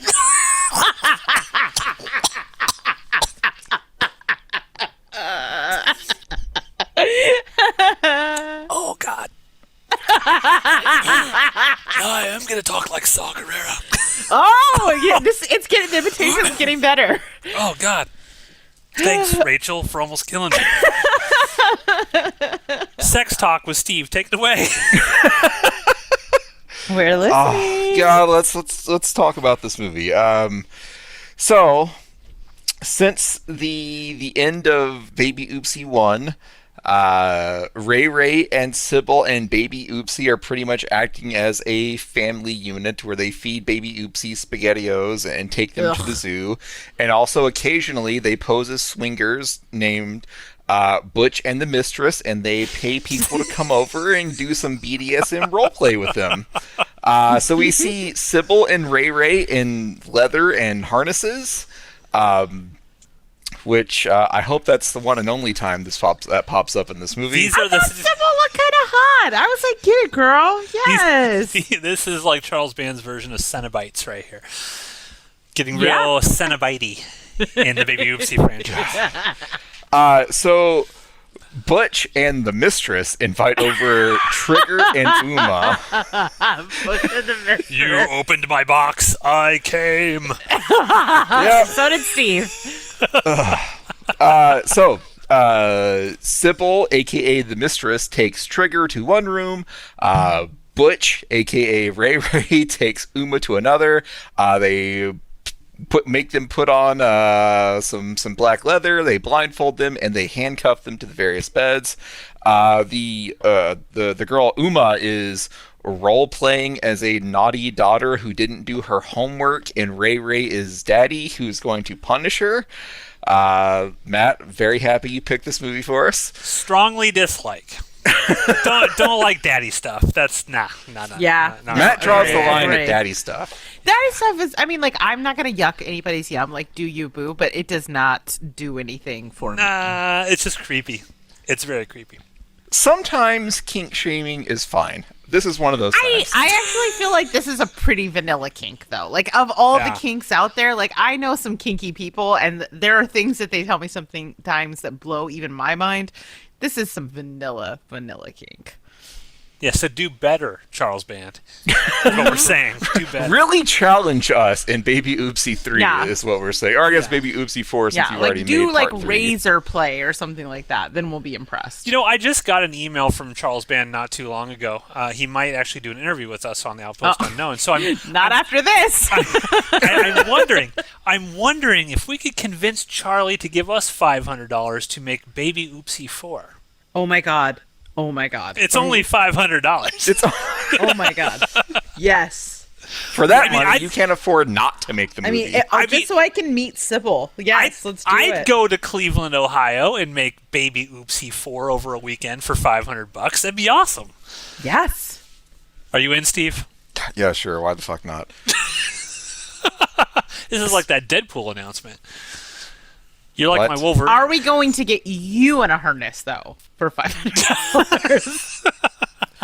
I assume that everyone on set has to be in a harness to make the actors and actresses comfortable while they're there, right? Everyone on set's obviously got a harness. Like, clearly that's rule number 1 of harnessing, I assume. Rachel, back me up here. correct. That is accurate. Thank you. Actually, I mean, that. it's not as wrong as you want to pretend. I thought you were gonna say it's not as raw, but that works too. I mean, it's early in the night. It's probably not as raw yet. But Crisco makes an appearance, Steve. Crisco. Yes, we did. So let's get back to the movie. I don't know what's worse, this conversation or the film. Jesus, Steve, you're starting to hurt my feelings. Steve's in a mood tonight. He's in a mood. Should we pause and come back next weekend? No. This makes great content. Does it? It does. It? Anyways, Ray. Are you sad Sybil... because that Power Ranger passed away? Because if you're in mourning, I want to be sympathetic. True. Is that what this is about, Steve? Tell us your feelings. We're here. I feel like I always act like this. And I don't know what you guys are bringing up right now. No. You're very grumpy. Tonight feels a little grumpier than usual. Yeah, you're a little aggressive. Like you're not as game for the garbage. I feel like the last several movies that we've watched on the Stevecast have just broken me. But sex chinos, Steve. Sex chinos. See, that was your kink, not mine. Well, we're finding out yours tonight. This is about we are act not like this finding out my kink tonight. Nothing We're not creating content. Movie. We're finding ourselves, Steve. And Nothing tonight in is this the night movie we find has you. Generated a Steve kink. I think this aggression is the last vestiges of you preventing the breakthrough that's about to follow. Like this is you fighting against the breakthrough, but it's coming. It's coming. Oh, it's coming. Would a Steve kink be called a stink? God. Steve's so stinky. Word vomit directly into my ear. Oh God! Is that your kink? Okay, sorry, your stink. Your stink.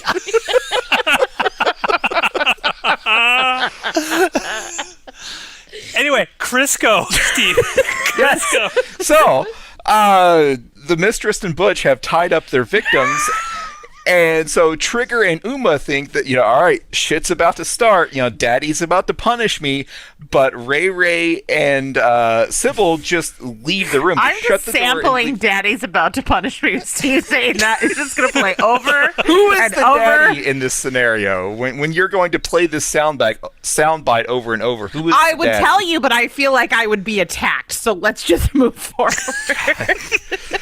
So they leave the room. So Trigger and Uma are handcuffed to the bed, and baby Oopsie goes after Trigger first. He puts like a noisemaker, like a cone-shaped thing into Trigger's mouth, and then pours Mr. Plumber down the drain, or down the toy, and so it chokes Trigger. He starts vomiting blood out of this toy, and then baby Oopsie goes over to Uma, and he just has a big fucking jar of Crisco, and he just smashes it on her face to suffocate her. Now, so Another thing I will be sampling. Mr. Plumber seems to be obviously like a generic fake name.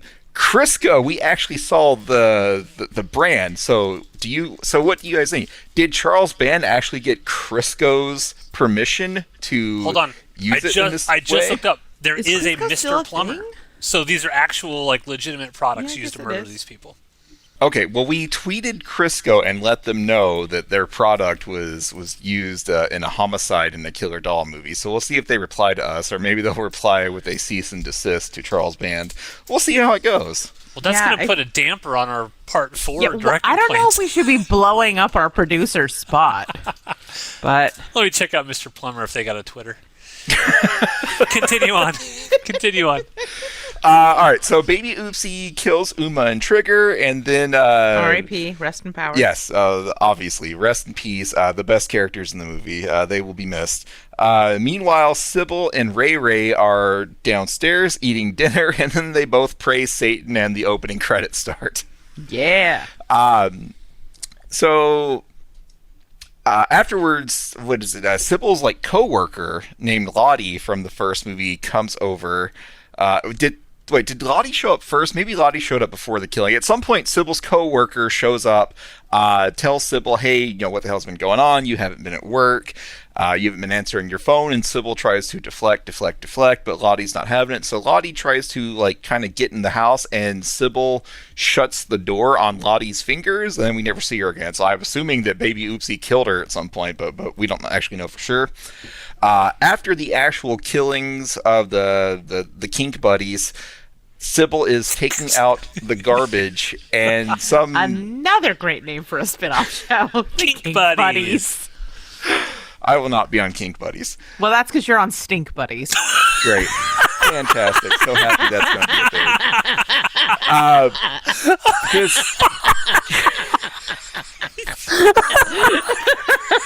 All right, Googling Stink Buddies. This is probably a bad idea. Yeah, destroy that algorithm.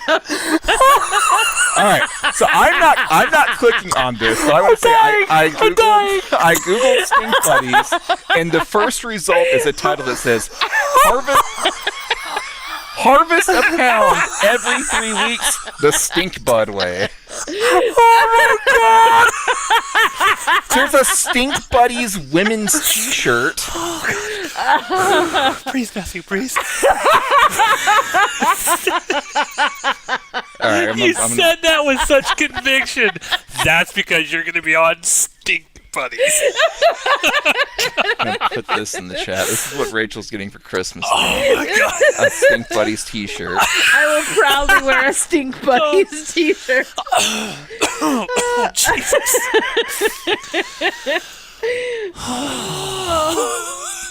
Oh my god. Ooh, okay. Okay. Continue, Steve. We good here? We good? We ready to move on? I'm trying. I swear to God, I'm trying. Sybil is taking out the garbage, and a generic detective shows up and reveals to Sybil that her... I can't! I'm just going to talk over this. Her boss, Karen, who was supposedly killed by acid vomit from Baby Oopsie in the first movie, is actually alive. She is alive, and she has now been committed to an asylum. Whatever he just said, yes. It's like herding fucking cats. Now you know how I felt last week, motherfuckers. Oh my god, I can't. Okay. Oh my god. Maybe I should have drank for this. Yes, see? Listen Steve, to me. this is the one that you should have drank for because it's only 55 minutes, so you would only had to do 2 hours instead of 3 hours of drinking. Yeah, good idea. Yeah, see, math. It's in my name. Yes. I know how to do it. You can't spell math without Matt. Oh my god, my Is that where face we're at? literally hurts. No, we still got more. Go ahead. Shut up. sorry. So the evil boss Karen is alive in an asylum. She has a melty face now. We cut back to just the dining table, and Sybil and Ray and Baby Oopsie are all having lunch together. And Baby Oopsie is eating fucking SpaghettiOs, and Baby Oopsie is like, "When do I get to kill again?" And Sybil says, "When you finish your SpaghettiOs." And Baby Oopsie's like, "Now." So what does Baby Oopsie say, Steve? No. Do the man whore line in Baby Oopsie's voice. Do the man whore line. Oh my god, I can't. Oh my god, my whole face hurts. Okay. Do the drink it down man whore line, Steve. Do it. Do it. Drink it down, man whore. See, Charles Van won't even have to pay somebody to do the voice because you'll do the voice of Baby Oopsie, my Steve. god. Oh my god. Baby Oopsie is not having it with the SpaghettiOs. Okay, yay or nay on SpaghettiOs? Yay, absolutely yay. Disgusting, you're gross. Okay, yay or nay SpaghettiOs with Frank's. Worse? No. No. Correct. Correct. SpaghettiO kinks. Oh gosh. Oh, this is gonna be dark. This is gonna be grim. Oh god. Okay. Jeez, yeah, none of this is anything that I can say on the cast, so I'm moving on. Say it. No, we'll cut. Matthew will cut it. You don't trust him. I'm just waiting for the moment when Steve, at some point in the future, goes, "Don't stink shame me." That's what I'm waiting. I can't. You ruined it. You killed the joke before we even got there. Oh no, it's alive. It is alive. The stink joke will never die. It is immortal. It is immortal. Oh my god, my throat is killing me. Drink it down. I really do hope you do a spin-off called Stink Buddy. So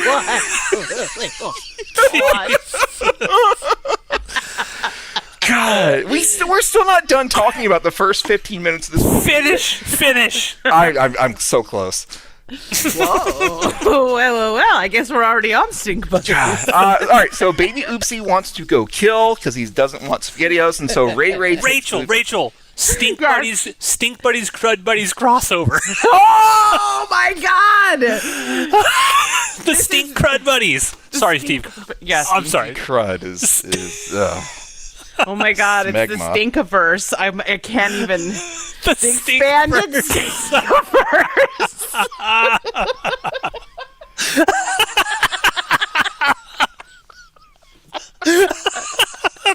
God, just hurry up, Steve, so we can finish it. Thinking this is going to be a short episode. Sorry, so Ray agrees, all right, we're going to take Baby Oopsie out to kill someone. So they put Baby Oopsie in the car, and they are driving off downtown to find someone to kill, and Baby Oopsie says, hey, after I execute one, can you take me to the zoo? And then Ray and Baby Oopsie, both wearing sunglasses for some reason, drive away. And so now we just have Sybil sitting at home, and a human Barbie doll of some sort comes up and says, "Hey, I represent such and such toy company, and I would like to work out a deal with you." And also, prior to this, while Ray and Sybil are praising Satan and looking forward to toy hell, she sees the ghost of Mitzi, Mitzi tells her that the toy master is coming. I am sweating profusely right now. I just can't stop laughing. I need you to stop. I can't. I'm in pain. I'm physically in pain.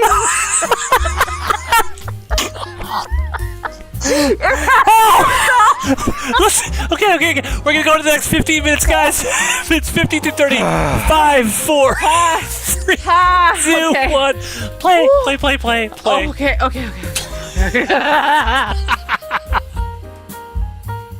Steve, minutes 15 through 30. Yes. Human Barbie doll is continuing to talk to Sybil. Skipper, the Barbie doll. Is that Barbie's sister? I don't know. Yes, it is. Human Barbie doll lady is... Skipper? Do you want me to... Does she identify as Skipper? Is that what you want me to call her? Skipper is trying to get Sybil to sign an agreement with a company in Beijing to mass produce Baby Oopsies, but not just Baby Oopsies. Skipper has the designs for 2 new puppet friends, which is a cowboy named Cowboy Roy, and a clown who, oddly enough, is named Frowny Clowny. Who could have seen that coming? And so Sybil starts having, these visions of, mass-produced Baby Oopsies, and the Baby Oopsies are gonna, take over the world. And so she immediately is like, "Yes, let me sign here." And then Skipper leaves. Later on, we see her in a conversation with Mr. Chung, who apparently runs a knockoff toy company in Beijing, and Mr. Chung wants the doll designs because he doesn't want to actually produce Baby Oopsies in partnership with Sybil. He wants to produce Baby Oopsies knockoffs so he can make all the money. So they're just getting Sybil to produce the original dolls, and then they will steal the designs and make their own. Steve's just trying to white knuckle his way through. Oh yeah, it's like my fists are clenched, which isn't even part of my stink, but I don't know what to do with them right now.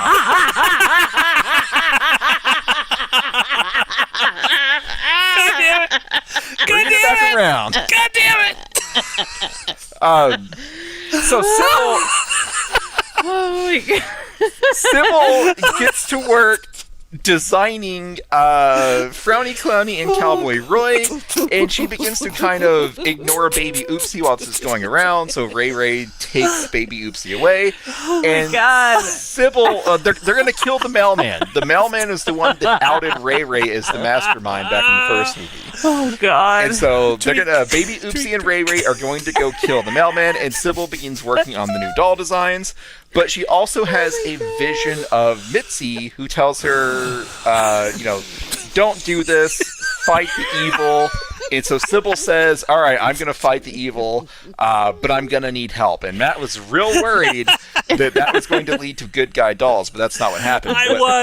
Yeah. Now, I will say, for as much love as we give Charles Band, I hate when he makes the dolls the good guys. He turned the Puppet Master puppets into good guys, and I've always been bitter about that. I'm fully on board with good guy puppets. Hate good guy puppets, and I thought that Sybil was Daddy and Daddy are fighting. I need some help here, and I thought the two new puppets were gonna team up against Baby Oopsie, but that's not what happened. So no. What happens instead is Sybil gets startled by a three-legged Triceratops toy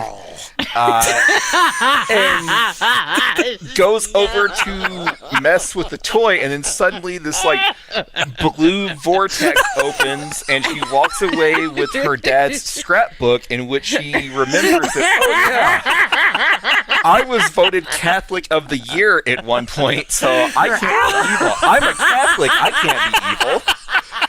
And so rather than making good guy puppets, she just goes to confession to try to...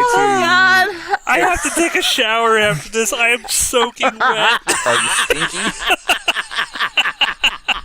Get there. So Sybil is in confession telling this priest the story of the dolls. Meanwhile, her work friend Lottie, who got her hand shut the door early on in the movie, goes to investigate. She gets attacked by the dolls, and then Cowboy Roy tries to lasso her. It doesn't work. But she trips, Baby Oopsie steps on her crushed hand, and then Frowny Clowny smashes her head with a hammer. I have to remember all of this because you two are not. Oh no! No. It's like you're recapping a brand new movie to us. It really is. It really is. Oh, but so I Rachel, feel like what'd you think of this? What'd you think of the 15 minutes? Yeah. Honestly, I'm having a great time. I don't know what happened in the movie, but this is so fun. How is this comparing to the first Baby Oopsie? Now we all loved the first Baby Oopsie. We thought it was a lot of fun. Yes. How is the sequel sort of comparing to it? Personally, I feel like this isn't as great. I don't remember the first one being especially amazing. I felt like it was a fun sort of group experiment. So I want to see Sybil, I'm waiting for her rebel moment. I'm waiting for her to turn. Last time we got to see her turn and get badass, and I'm ready for that to happen. And it looks feels like she's going to go good Catholic. Yes, which is concerning to me. This is how you feel about good dolls. I feel about good Sybil. I want bad. I want. I thought you were about to say good Catholics. I need a little bit of column B, but. But I want to see her. I want to see her in, we got her in the leather harness. I want to see her in a leather jacket. I like it. I like it when she gets bad. So I'm concerned, but we're only halfway through the film, so there's time. There's time. Also, I got to hear the dinosaur noise by Matt, so 10 out of 10. Steve, how you feeling about Baby Oopsie 2 Murder Dolls? Yeah, this is... I don't hate it, but it's lacking something compared to the first movie. Maybe it's because we went into the first movie expecting it to be terrible, but we ended up really enjoying it. And how do you follow a masterpiece? Yeah, you can't, obviously. Right. Right. You can't do it. So I don't know. This movie, I don't know that charming is the right word, but that's what I want to use. This movie is lacking some charm that the first movie had. Doesn't have the magic. Doesn't quite have the magic, but it could come back around. Like I said, we're only halfway through it, so it could come back around. What are your opinions on the new puppets? I mean, they're fine. I mean, it's a clown and a cowboy. They didn't really reinvent the wheel here. Not super into the new puppets. It's knockoff Jester and Six Shooter. Oh. I'd rather just see Jester and Six Shooter. You're right. This is rough. My opinions are moving. They're changing now that you're pointing out that he's dipping back into the well. I thought this was a wholly original effort. We have a good friend of ours who is currently building us a really awesome puppet, and Charlie, I know you're listening. I mean, we're here for $500. Okay, I need you to pitch we're doing a threequel, right? This is the third film in the Oopsie Baby. No, it would be the fourth. It'd be the fourth. Okay, the quadrille. All right, we're doing the quadrille. I don't know what the third movie's quadrilogy. Pitch the quadrille based on what we know now. What are we doing, Matthew? Well, that's hard because I don't know what part 3 is all about. I can't really pitch something until I know what's been done. Where would you like to see the franchise go ultimately? Because if you imagine this is like the Freddy's Dead, yes, like this is the Freddy's Dead of the baby Oopsies. Like how do we resolve? You got to give me more than 15 seconds to think about that. Okay, it's been 20 now. Is that enough? No, give me to the next segment. Okay. That's fair. I'll tell you where I want it to go. So all I'm hearing is Matt's not going to pay any attention to the next segment. He's just going to be thinking about this question, and once again, I'm going to fill in basically you what two we've assholes. been doing since the beginning continues. Yes. Anything else you want to say about this 15 minutes, Steve? I mean, there's not a whole lot to say about this particular. Yeah, not a whole lot happens. They're bringing in the undercurrent of the Chinese here to make knockoffs. The generic detective is reviewing crime scene photos of the boss's death from the first movie, and apparently the security camera got a really clear shot of a close-up of baby Oopsie, which shouldn't be possible, but here we are. Karen's still alive, right? Yes, Karen is still alive. Karen is still alive. Yeah, it's like the Terrifier situation. She's just got a messed up face, but she's still alive. This movie's better than Terrifier 2 so far. For sure. So the detective he's reviewing crime scene photos of the attack on Karen. He somehow got a picture of baby Oopsie from the attack, and he makes the connection to Sybil. He looks up Sybil's public access show and sees, on Go Noodle. Yeah, on Go Noodle. See, I'm paying attention, Rachel. They got money for Crisco and Mr. Plumber, but they couldn't get a shout out from Google. But the detective now knows the link between Karen's attack and Sybil. The end. I don't know what else you want from me. I've come up with what I want. 15 minutes. Okay. All right. I want all-out puppet war. Every puppet from every Charles Band movie. It's going to be like Avengers level sort of shit. Yes. With every Puppet Apocalypse. Puppet-pocalypse. There's a title. Baby Oopsie 4 Puppet-pocalypse. And it's every single puppet from everything. And then there's a huge battle. And at the very end, Jester comes in and saves the fucking day. Does Jester do something? He does. He wins what does he do? The whole battle. I haven't got there yet. I don't know. But he'll do something. And he will save the fucking day. But what about my girl Sybil? What is happening with my girl Sybil? That she is my queen of the puppet assance. So where does she end up? Is she a hero? Is she a villain? What's going on with Sybil? I think she's got to be a hero, right? She's got to be the hero. I think you're right. Yeah, she's got to be the hero. Okay, is she gonna get some sort of doll Necronomicon and summon all the other dolls? Is that how it happens? Like in the puppet movie that we're filming? Oh fuck, is that in that puppet movie we're filming? Cut this. God damn it, I didn't know. Cut this. I haven't read the script. Cut it. Is she gonna do something? Cut it. I'm sorry, I didn't know. God damn it, Rachel. I didn't know. Let Charles Band know all of our secrets. Cut it. She will do something that will rise the puppet army, and then all the puppets will go to war. Jester will save the day, and that's how it'll end. I like it. Yes, I would watch that. That would be amazing. Send me $500, Charles, and we'll make it happen.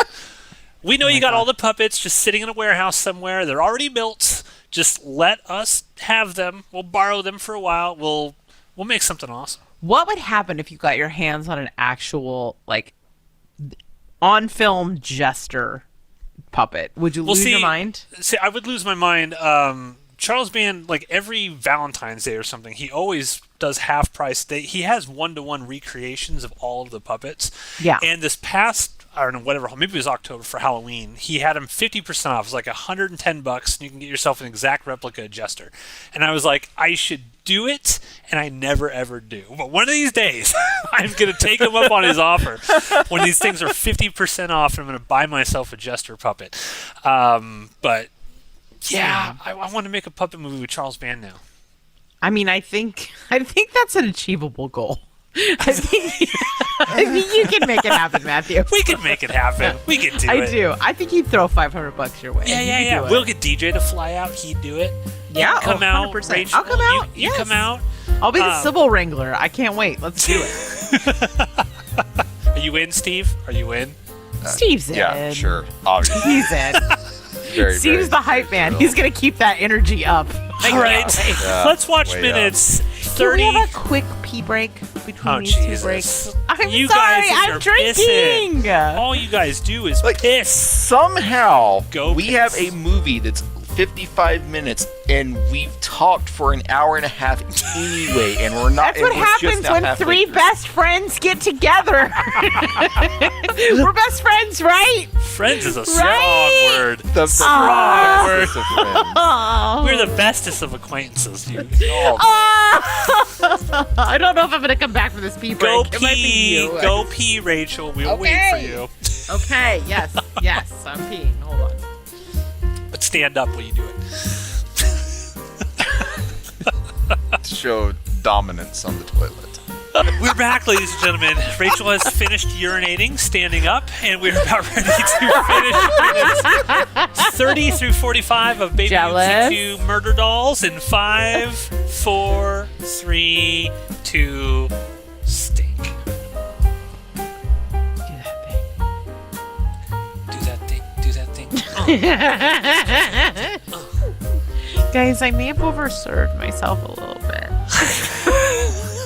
I don't know what's happening. There's only 10 minutes left, Rachel. You can make it. I can do it. I can do it. Stevecast.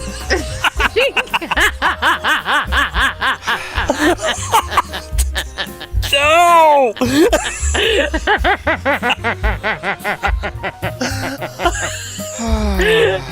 Welcome back to Steven. Minutes 30 through 45, Steve, where we at? Where we at? So Sybil continues to make her confession. Be amazing. Yes, I agree. No? What? I actually messed what you said because I was talking. I said be amazing. Silver continues to be amazing. Yes, amazing Sybil is continuing to give confession to this priest. She explains, hey, dolls started killing people. I thought I was all about it, but it turns out that's not my stink. Question. Have either of you ever confessed to a priest, and would you if you had the opportunity? The last time I went to a church was to see a girl, so no, I would not. No, I've never confessed, but like when I was a kid, I was obsessed with being Catholic, and I really wanted to, specifically because I wanted to do confession. What kind of letdown was that when you got older? I mean, pretty big. I mean, you've met me, right? The dreams of little Rachel crushed by the pedophilia of the priests. Yeah. Yeah. Yeah. Have a good time editing this, Matt. Edit nothing. It's perfect. Steve, where are we? All right. Sybil is confessing to the priest who doesn't believe her story of killer dolls. I am moving on from that plot point now so we can finish this discussion. And this feels particularly cruel as a depiction of someone with a disability. Oh my gosh. See, Steve, this is what I was dealing with for the last few segments of Evils of the Night. This is what it feels like. You know what you should do? You should all just drink, because I have a great time every week. And then you have a hangover the following day. No, I don't. Not a great time. No, I did not. I did not have a hangover because I cracked the code. Rachel, I just want to let you know, I now identify as Jump Pad Master Matt. This is true. We learned this today. Absolutely true. Jump Pad Master Matt. Oh my God. I feel like that's amazing. I feel like you have a major, what is your dance move? I feel like you have a signature dance move. If your name is Jump Pad Master Matt, his signature move is to put a jump pad over himself so that he cannot use the jump pad. What does that actually mean? I don't understand. You'll have to watch Coward Squad on the Outpost Unknowns channel to learn those details. Plug. Steve, what else happened? The dolls, Ray Ray and the dolls go to kill Earl, the post office worker.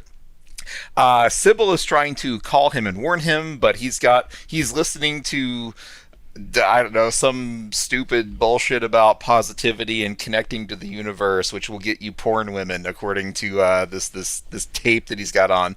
The dolls are in a box that Ray has dropped off. The dolls break out and they just shoot Earl in the head. Probably like the most. Yeah, I'm not into that kill. Like, they just shot the guy. Like, come on. The puppets are like tiny puppet creatures. Like, let them do something that To be fair, 6-shooter shoots people. But with tiny little guns. It looked like Cowboy Roy just like had a fucking cowboy revolver and shot. What did you want him to do? Let's I don't know. remix. What did you want him to do? I want them to do something that like what? A kill that would befit something the size of the puppets. Okay, so like what? Draw and quarter him using tiny puppet-sized horses. Okay, thank you. We can move forward now. Thank you.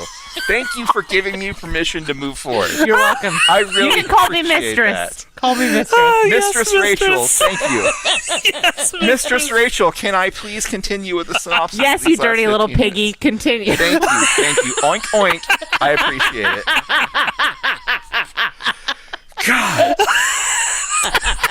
Speaking of dumbing and subbing, Sybil goes back home, and like the yard worker from the first movie is still out there. And the yard worker like continues to rake Sybil's leaves, wink wink, even though he hasn't had a job in a year. And so he finally reveals to Sybil that he has the hots for her, and not only that, he found her like he found her like mistress like Craigslist post and starts calling her mistress, and he wants to sub for her. And she is trying to get him away, but she's finally like, fine, I will go to dinner, you just leave. And he's like, yes, mistress, I will see you on Friday. Meanwhile, Skipper shows back up and wants to see the dolls and begins to threaten Sybil now that Sybil's having Stop it! Dominate me dirty! Dominate me dirty, Mistress Rachel. Oink, oink. Skipper is threatening Sybil. Sybil is trying to stall because Sybil wants to be good. Sybil has a flashback to she fantasizes about smashing Skipper with a hammer, like her violent tendencies in the first movie. But of course that doesn't actually happen. Stop it. Then Ray and the puppets get funky with the corpse of Earl. They're all dancing, and then they start cutting open Earl, and Sybil goes back to the priest, and the priest continues to not believe her. What the fuck is going on? Why did you say oink oink? Because she called me a dirty little piggy. Can't stop laughing.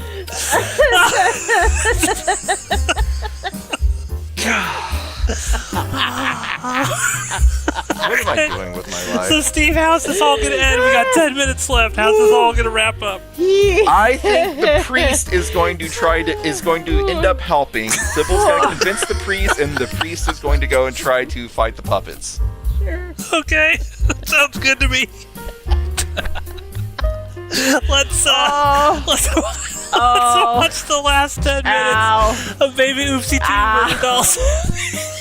Ow! Stop! Ow! 3, 2. Oh my God! Play, Mistress Rachel. Dirty little piggies. Play!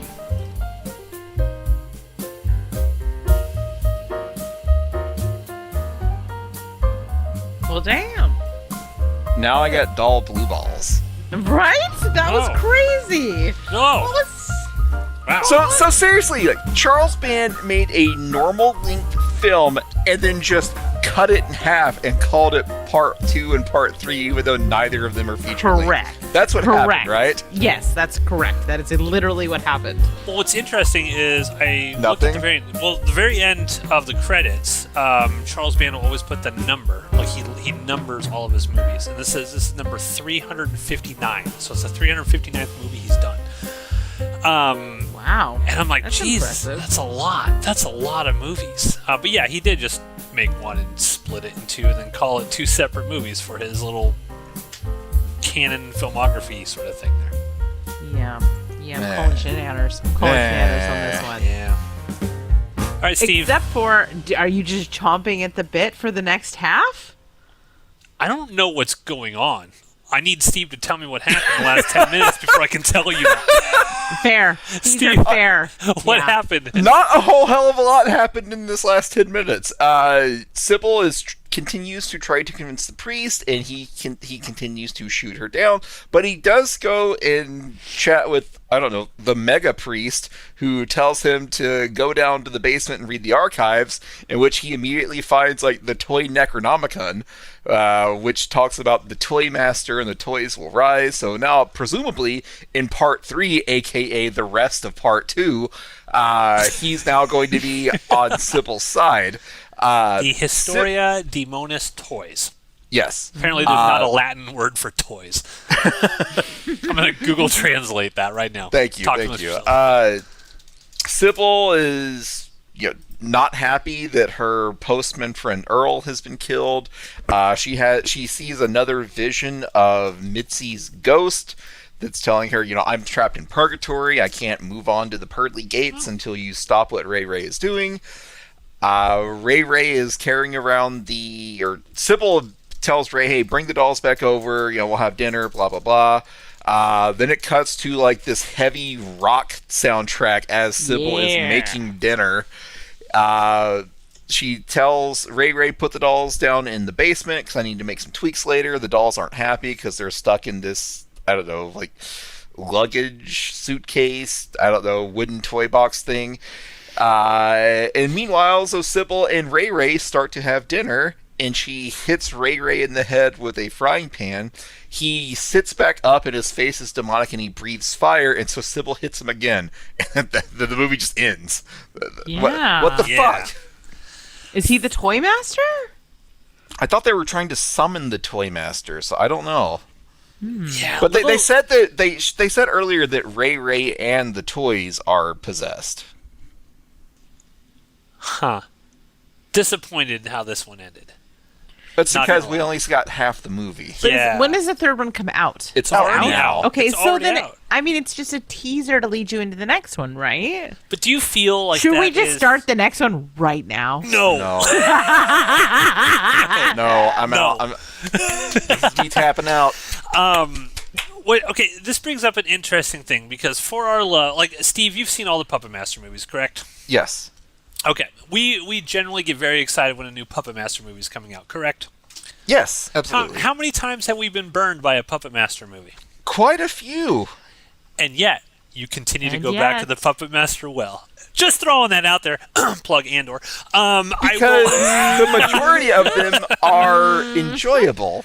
Steve, there is literally a Puppet Master movie where it's 90% clips from previous Puppet I didn't say they were Master all movies. wins. I said the majority of them are enjoyable. The majority of them, including like the most recent things I have tried to sample, are enjoyable. Yes. Okay. How do you feel about this? My main question here is Charles Band has sort of fucked his fans over many, many times, right? Like he's taken advantage of his fans. Especially his female fans. Yeah, yes, and his female fans.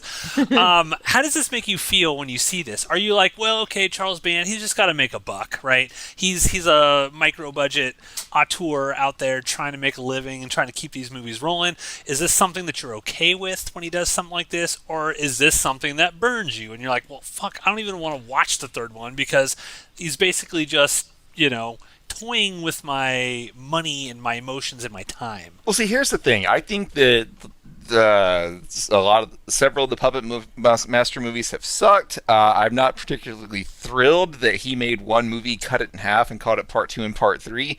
However, as much as I enjoy Puppet Master, the franchise, I only watch them when we're doing a Stevecast. Like, I'm at the point, I never just sit down and watch an old Puppet Master movie anymore. Like, I only do this for the content.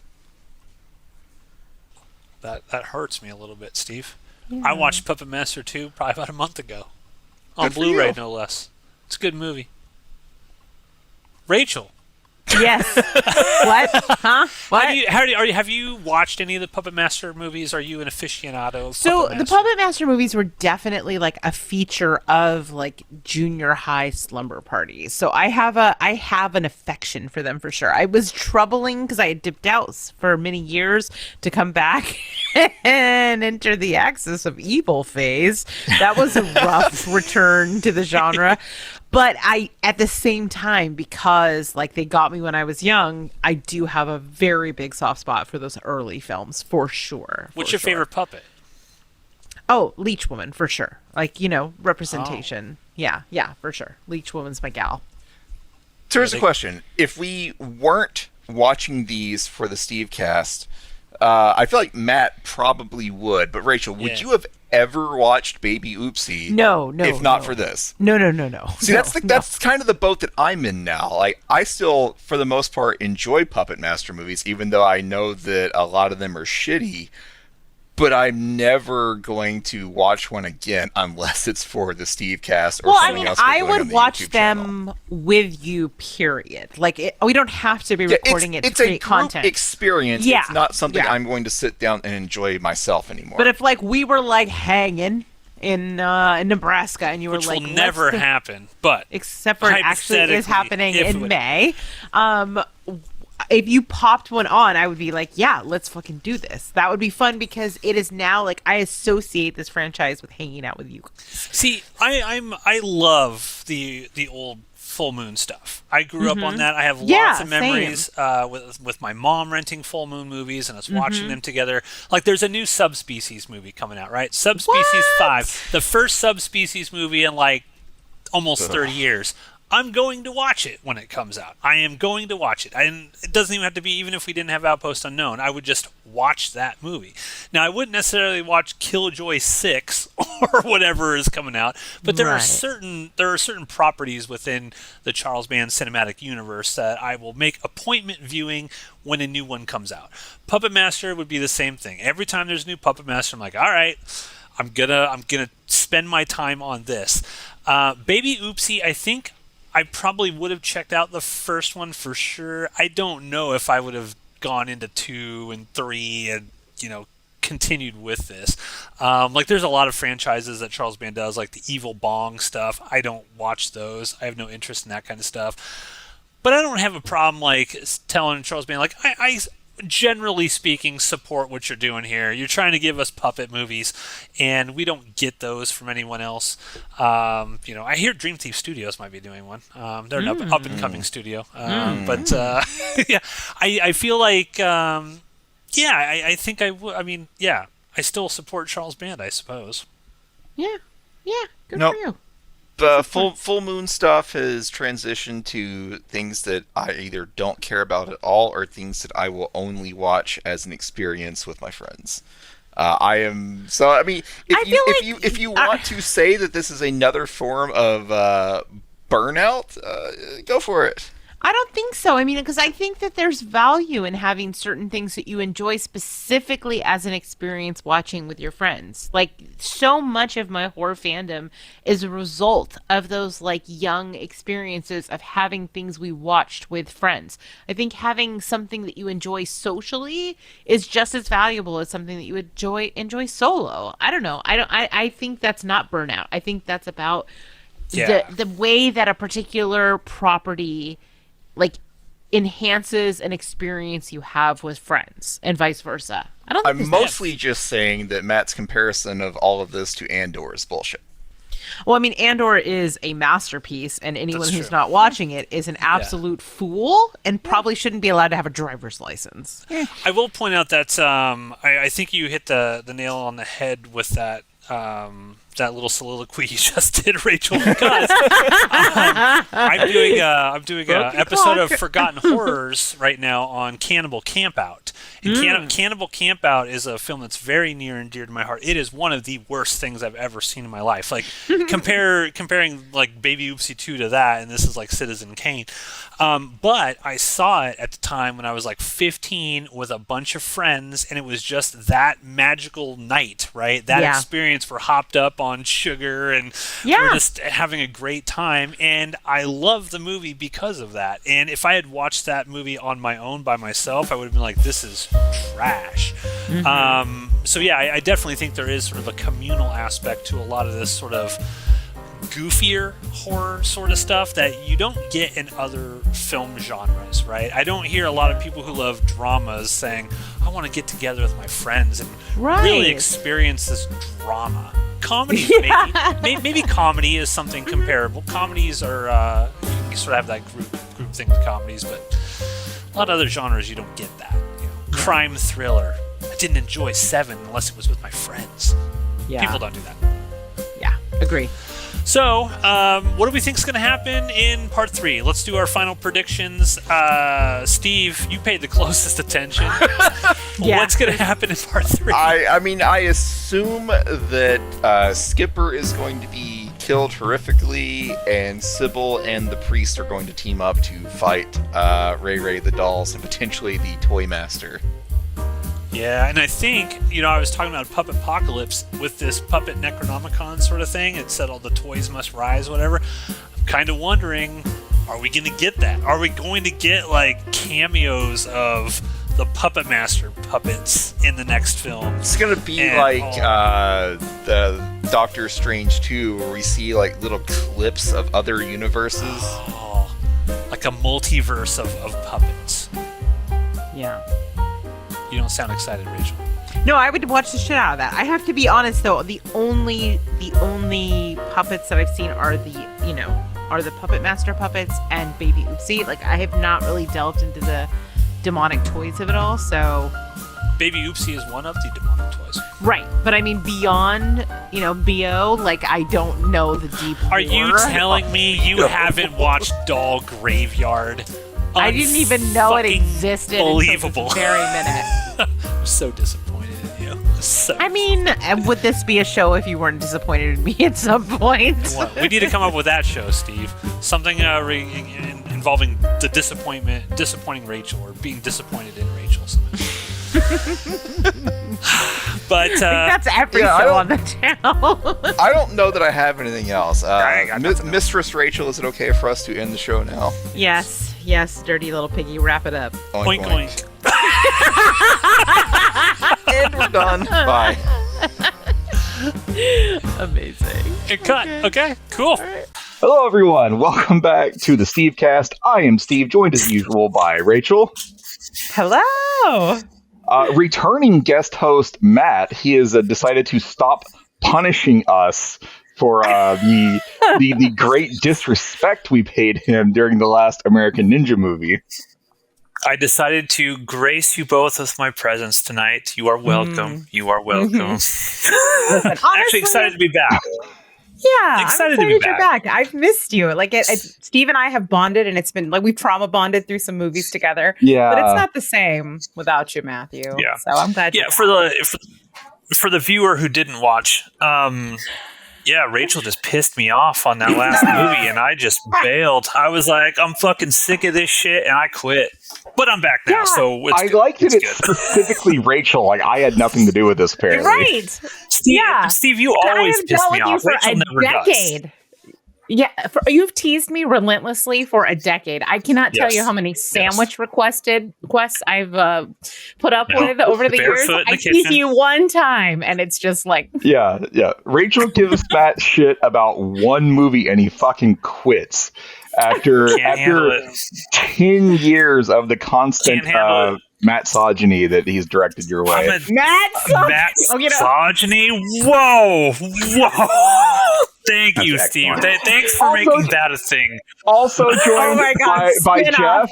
Spin-off. Hello, Jeff. Welcome to the Stevecast. Hey, I'm happy to be here. I'm a baby come lately. I just usually I'm not available, but these guys, like these people like who something cool like friends. You're a fan of the Kansas City Chiefs just because of Taylor Swift, right? Like finally you guys hit Baby Oopsie, which is something about which I care deeply, and so now I'm going to jump on the Stevecast bandwagon.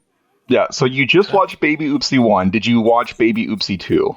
No. I was shotgunning. I had other things to do, so I shotgunned Baby Oopsie 1, cramming for a test like back in school, right? So I just got off, that credits just rolled on that, so here I am. So I don't know what happened in 2. I know what happened in 1. Actually, surprisingly, I really liked the movie a lot.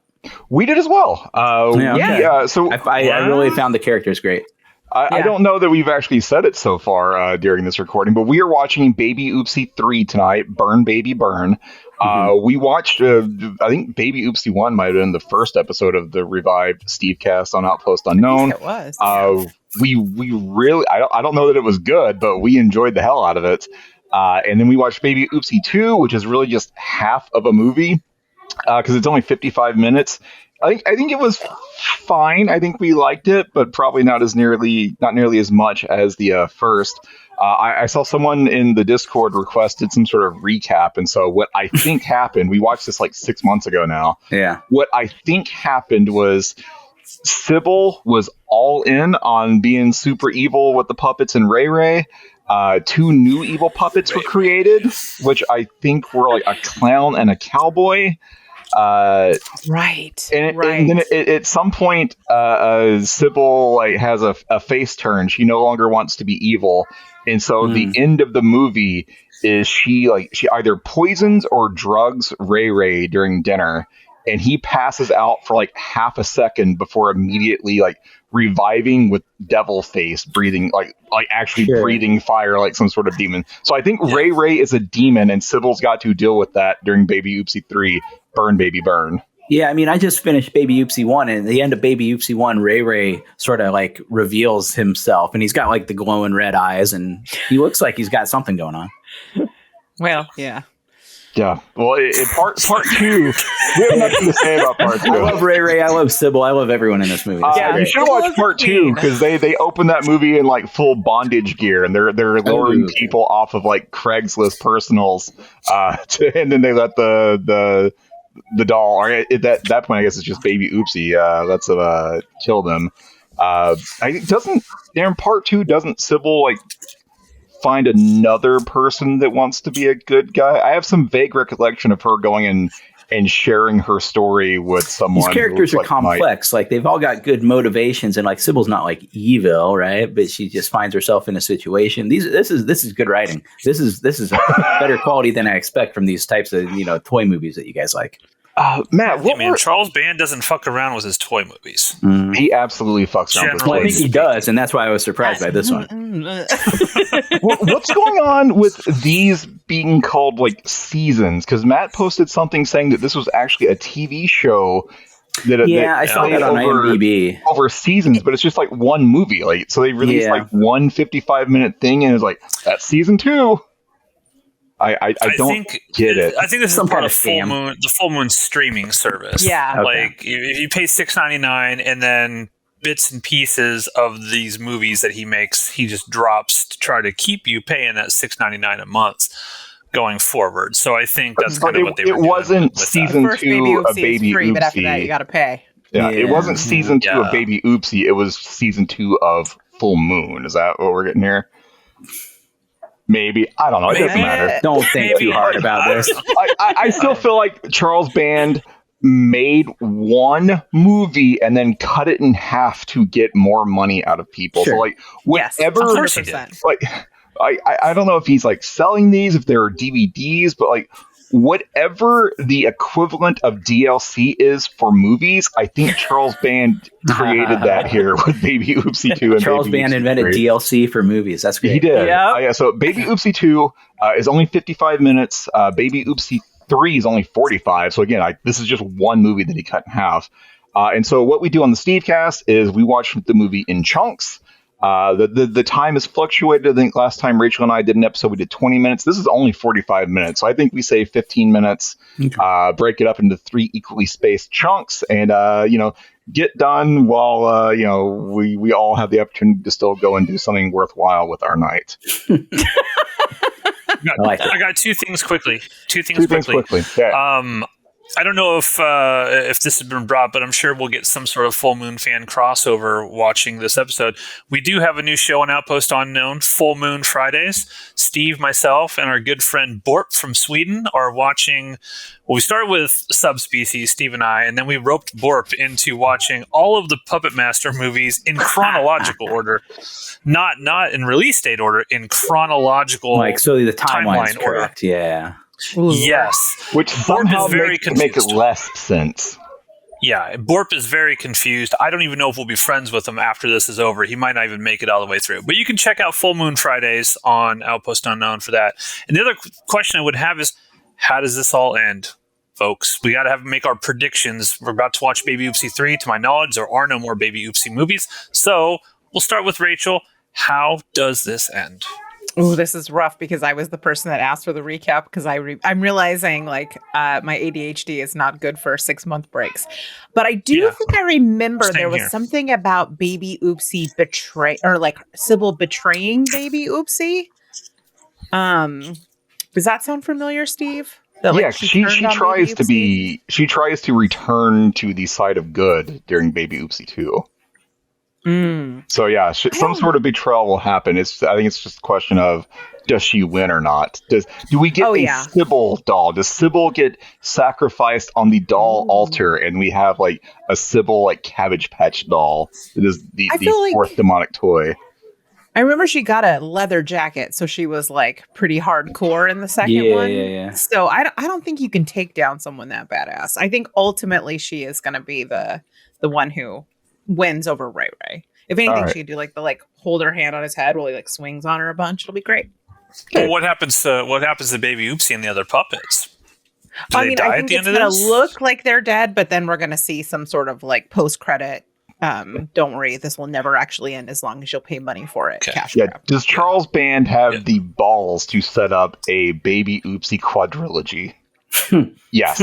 Yes, he does. We need yes, he does. Baby Oopsie versus Puppet Master. I mean, that's coming, right? That's gotta.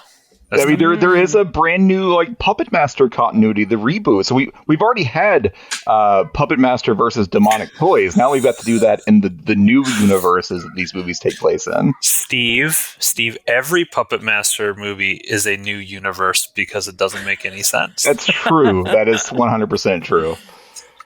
Jeff, you've only seen one Baby Oopsie movie. How do you skipping part 2? How do you go from part 1 to this? How do you see it ending? Having only seen the first. It's going to end in a total nonsense cop out. This is a mass formation psychosis thing among genre filmmakers. Everyone who makes one of these movies, Charles Band is no exception. He's maybe the icon or whatever. They all think that the characters that they've created are super cool and super awesome and need to endure. They're all up their own ass about how cool their guy is. And so I guarantee whoever made this movie is up their own ass about how cool they think Baby Oopsie is. And I like the Baby Oopsie. She's just kind of riffing on Chucky, I think, from what I saw in part 1. But so it's going to be some cop out at the end where Baby Oopsie's still alive, might come back, her little eyes open at the end or whatever, something like that. Exactly. Okay. No. Steve? it's going to end very, very stupidly. I have no faith in Charles Band's ability to pull off like some sort of satisfying conclusion. Okay. And on that note, are we ready to watch the first 15 minutes? I guess it doesn't. I want to know. No, Rachel, it doesn't fucking matter. You see, it's already starting. Rachel. I'm about to bail halfway through this stupid thing. Let's get rolling, Steve. Let's get rolling. Doing it. Give us a countdown. I've got Baby Oopsie 3 pulled up on Tubi. 5, 4, 3, 2, 1. Push play. Fuck you, Matt. We are back. We're back. The first 15 minutes of Baby Oopsie 3, Burn Baby Burn. The dolls are only in the opening 15 minutes for maybe 37 seconds, so that's a little disappointing. Well, you don't want to show your hand right away. Whatever helps Mr. Band sleep at night. It's part 3, though. Part 3, we already know what we should expect. The toys. Yeah, but what we don't get in toys, they make up for, I guess, in Demon Ray Ray. So in the beginning, this movie starts with Ray Ray in his demon form has been tied up to a chair, and Sybil is trying to have the shittiest exorcism ever because she just turned on worse than the one in Believer, or no? This is they're on par. I think she fucking just turned on like the knockoff 700 Club and just making Ray Ray watch like a televangelist on TV while she holds up a cross to him. And Ray Ray is, he's a demon. He's, projectile vomiting. He's telling Sybil the doll will kill you and I'll shit on your grave. I'm loving Demon Ray Ray so far in this movie. Demon Ray Ray is great. So where are the toys at this point in time? At the end, I remember at the end of part 2, Sybil's like, "Oh, Ray Ray, let's put the toys away and have us a fun night." And so they just put the toys in a trunk. They're still in the trunk. So we get like 1 30-second shot of the toys in the trunk, just like, "Hey, let us the fuck out of here. We don't want to be in here anymore." And then the rest of this 15 minutes is just Sybil and Ray Ray. We see some returning characters. I mentioned before we started the movie that there was like I thought Sybil had tried to reach out and find someone to help her, and that was correct. There is a priest whose name I don't know. But he found like the toy Necronomicon in the Vatican archives. It's like in the old day when you had like the JCPenney catalog and you'd go through the toy book and like circle the things you want. He has that. But with demons. But demons. So this toy Necronomicon is like they will raise an army of demonic toys, and they will destroy the planet and unleash the Toy Master. So it looks like the Toy Master is going to be some sort of character in this movie, and so let it be Jester. Let it be. Finally, give Jester something. He can't do anything. Oh my god, that would be incredible. Jester, he's been hiding his power this whole time. They would immediately banish him to sit on a shelf, and he would do nothing. As a funny aside, like Matt was so angry at the last Puppet Master movie because during the final fight. Literally, like the new Puppet Master character just left Jester at home, like didn't even bring him to the final fight. He takes every puppet, and they never mention Jester. Jester's never there in the final fight, and then in the next movie, apparently they go back home and he's just sitting on the dresser. What the fuck is that about? Couldn't even be bothered to bring Jester. Anyways, the toy Necronomicon says the evil toy army will rise. Summon the Toy Master and just destroy the planet. And so the priest is very much on Sybil's side now.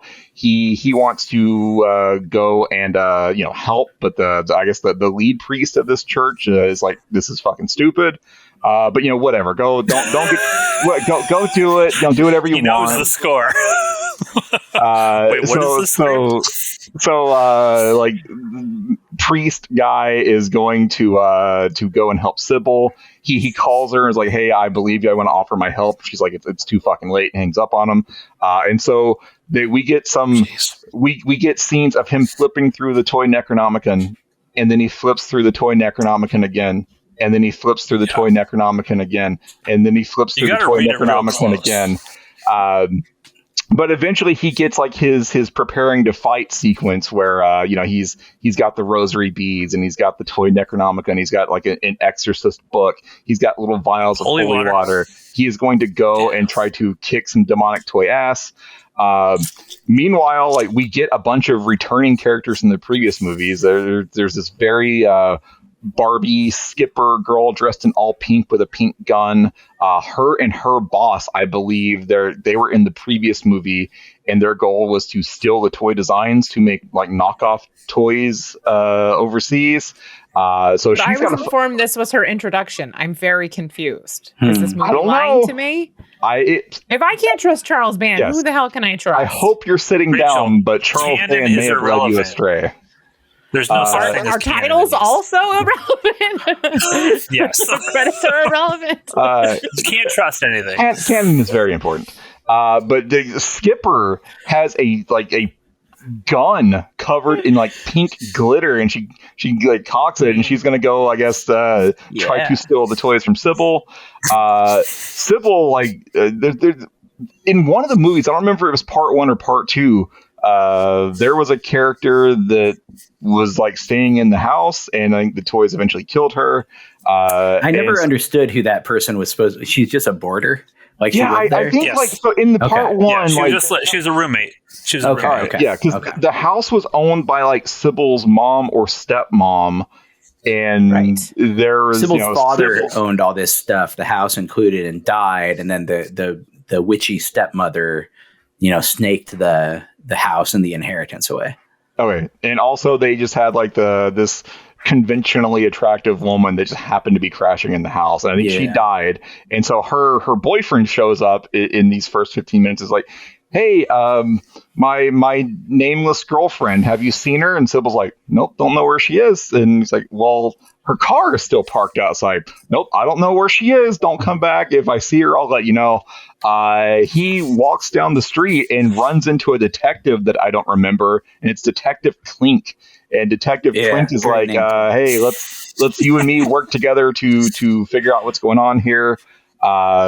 Sybil, after ending her call with the priest that apparently is going to help her, goes back to Ray Ray, and Ray Ray is now normal. And he's like, oh, you hit me with the frying pan just enough times to knock the demons out of me. It's not, I'm completely okay now.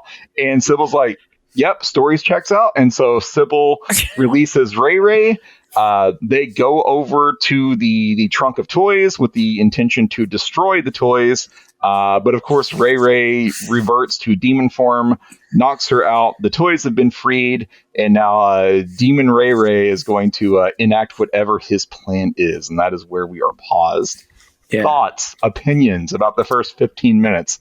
Baby Oopsie 3, Burn Baby Burn. I'm into it. Again, I'm missing the context from Baby Oopsie 2, but in spite of myself, like you guys talk about, oh man, we're going to watch Puppet Master 19. And I'm like, you guys are idiots. What are you doing? Why?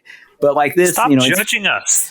In spite of myself. Well, that's what I'm saying. Like maybe through Baby Oopsie, I'm getting a glimpse of like what you guys see when you look at Puppet Master, right? So I'm like, okay, maybe I get it. I find I'm enjoying this. This is fun. So maybe this is how these guys feel when they watch, Puppet Master 32, and it's like the stupid clown guy, like Matt said, not doing anything. Like, but they still love it.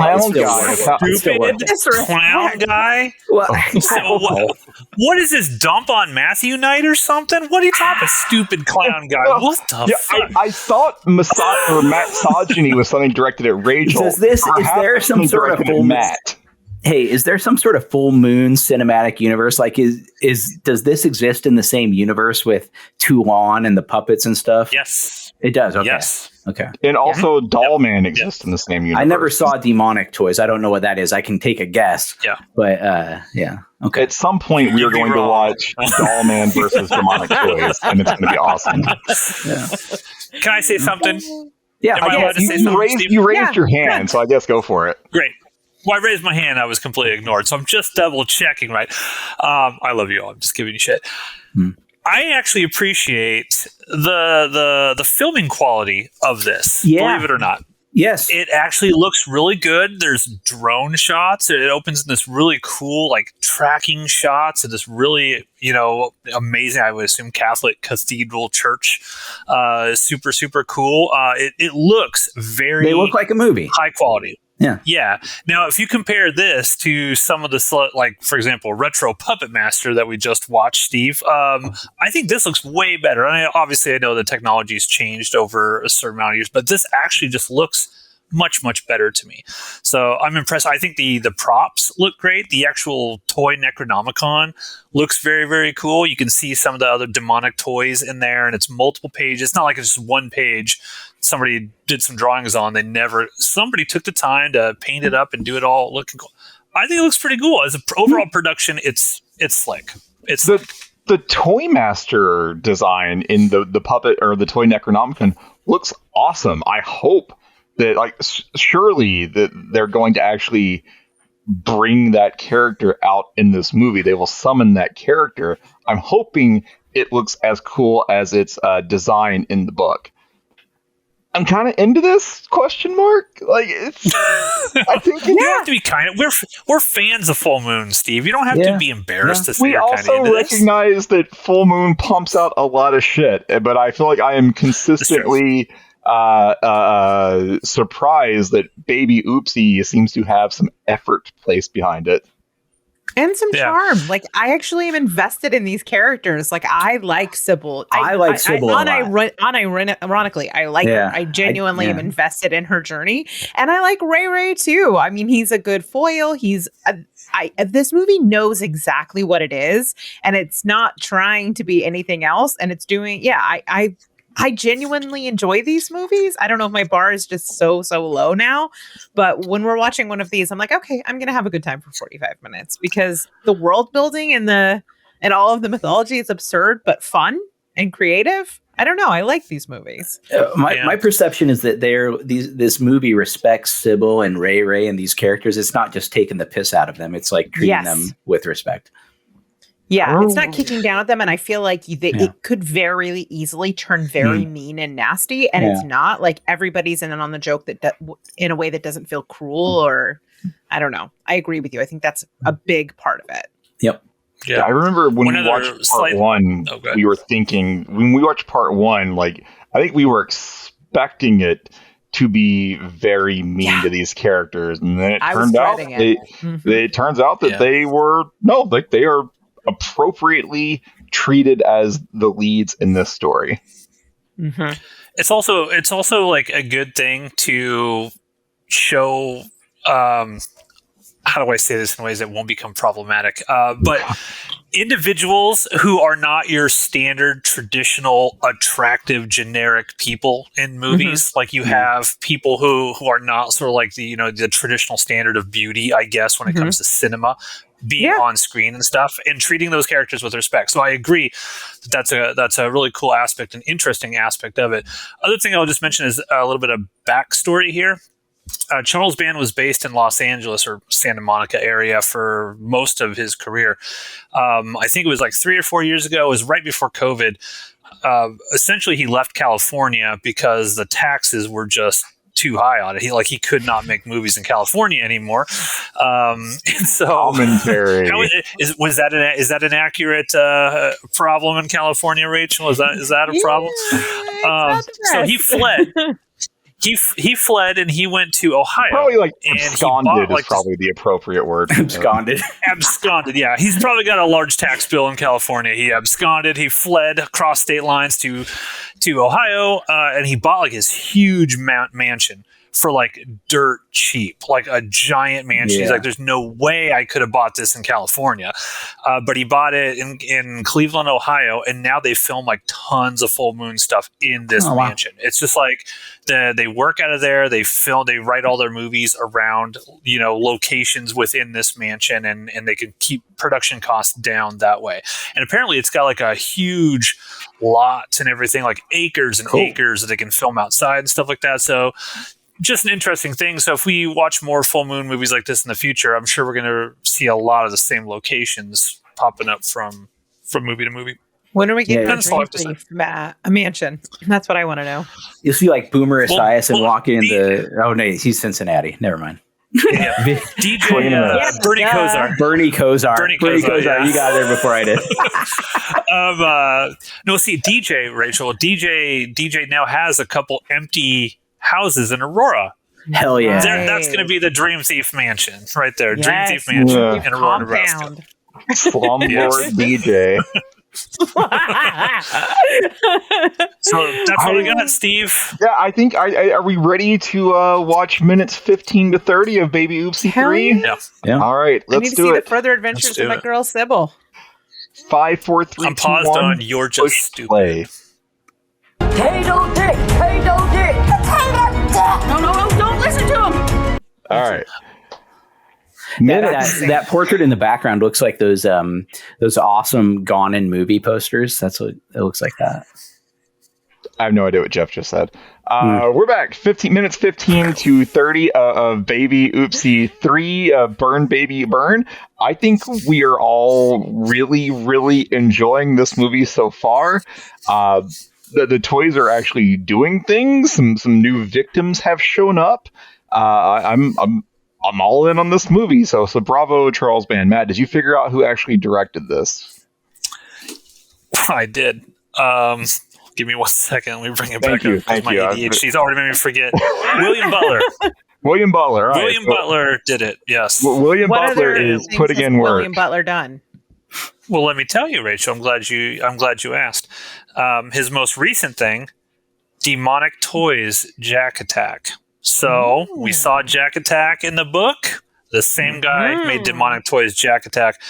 Carnage Collection, Evil Edibles, Deadly Dollies, The Resonator, Sensing The a 12 theme. Slaves of Christmas, and he also did Baby Oopsie 2, My Babysitter the Superhero, and Curse of the Reanimator from 2022, which I didn't even know existed. Is this? I've never heard of that. I'm gonna have to Curse look of into the that. Reanimator. That can't be a Herbert West joint, can it? Hold on, let me look. I'm looking. Talk amongst yourselves. I was going to say, great So, costume. Steve, let me ask you this, because I did not do my homework and watch Baby Oopsie 2. Now, is it true that this is like exactly a cutoff, like exactly the same shooting as Baby Oopsie 2, and they just cut it in half, or does this somewhat appear to be separate? No, this looks like they made a movie and cut it in half at about the midway point. That's what I was the end of Baby Oopsie 2 is Sybil like attacking Demon Ray Ray for the first time, and then the beginning of this one is Demon Ray Ray is tied to the chair. So it looks like they just made an 80-minute movie and cut it in half. Matt is holding something up to the screen. It's just a white light. Yeah, I don't know. Yeah. Herbert West is in this, not Jeffrey Combs. Not Jeffrey but a guy named Combs. Josh. Okay. Josh Cole is playing some Herbert West. Okay, Don't know anything about it. I'll check that out for sure. All right, I'm all in on that. All right, so what happens during this 15 minutes? Ray Ray is tied Sybil up. The dolls are attacking Sybil like she's getting stabbed in the ankle. One of them has like a fucking like toy chainsaw that they're chopping into her. Why can't Jester pick up a chainsaw? For God's sake, It wouldn't be let funny. Jester have a chainsaw. Maybe Jester can like spin his head so fast that if he just like nuzzled up against someone, it would like grate their face. He's got to be funny. Here we It's go. got to be like a joke. Blades at the tips. See, Blades at the tips. like the balls on his thing, like spikes come out. He spins around so fast, he just slices people in half. Just We'll pitch carve that straight through to them. Charles Band, and I'm sure he will never ever do that. So He's an asshole. Sybil I think is you should being write like a Jester treatment and just send it to Yeah, like Jester Origins. You know? I don't. Here's the thing, Rachel. I would do that. Do I trust he would steal it and make it on his own? I don't. You got to mail it to a copy to yourself at the same time through the snail mail, so you can steal Yeah, them. Then you get the mansion. Okay, and that becomes Dream Thief. Yeah, Studios. I like it. so. Sorry, Sybil Steve. Continue. Sybil is being attacked by the puppets while Ray Ray is summoning demons. But then the priest shows up, and his name is Father McGavin. So Father McGavin shows up to Shooter.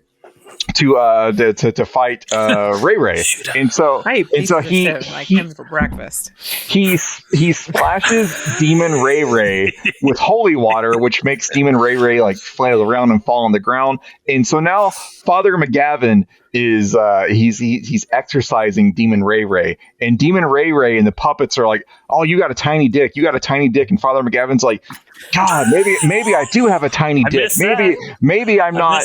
Maybe I don't have the strength to exercise this demon." And the demonic toys are like, "Tiny dick, tiny dick." But Father McGavin powers through all of happened? that. Yes. Did this? What? Yeah, I didn't see that on the subtitles. Okay, I didn't either.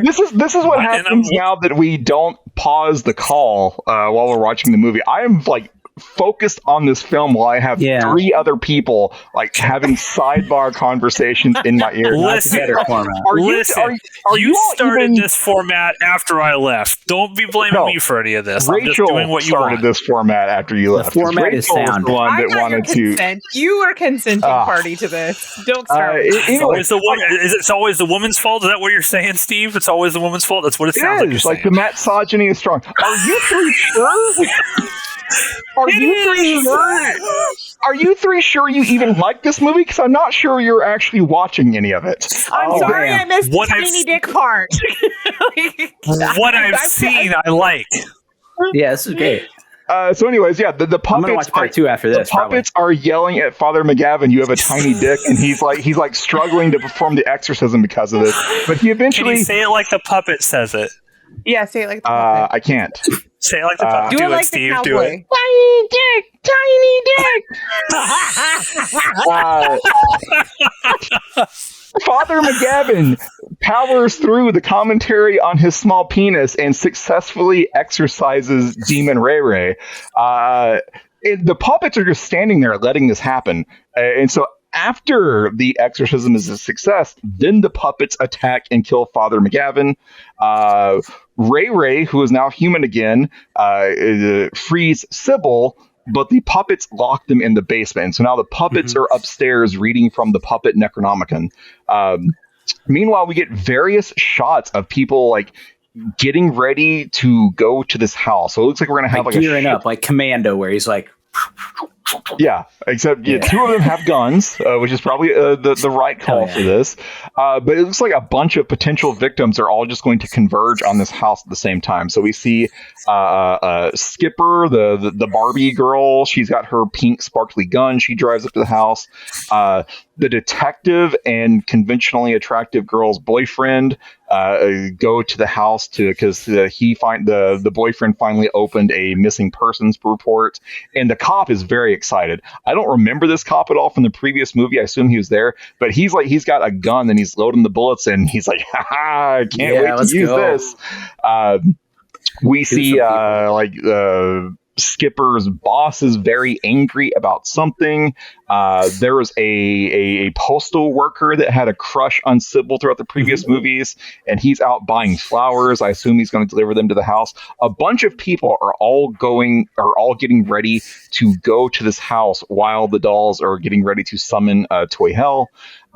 Sybil and Ray Ray are trying to break out of the basement.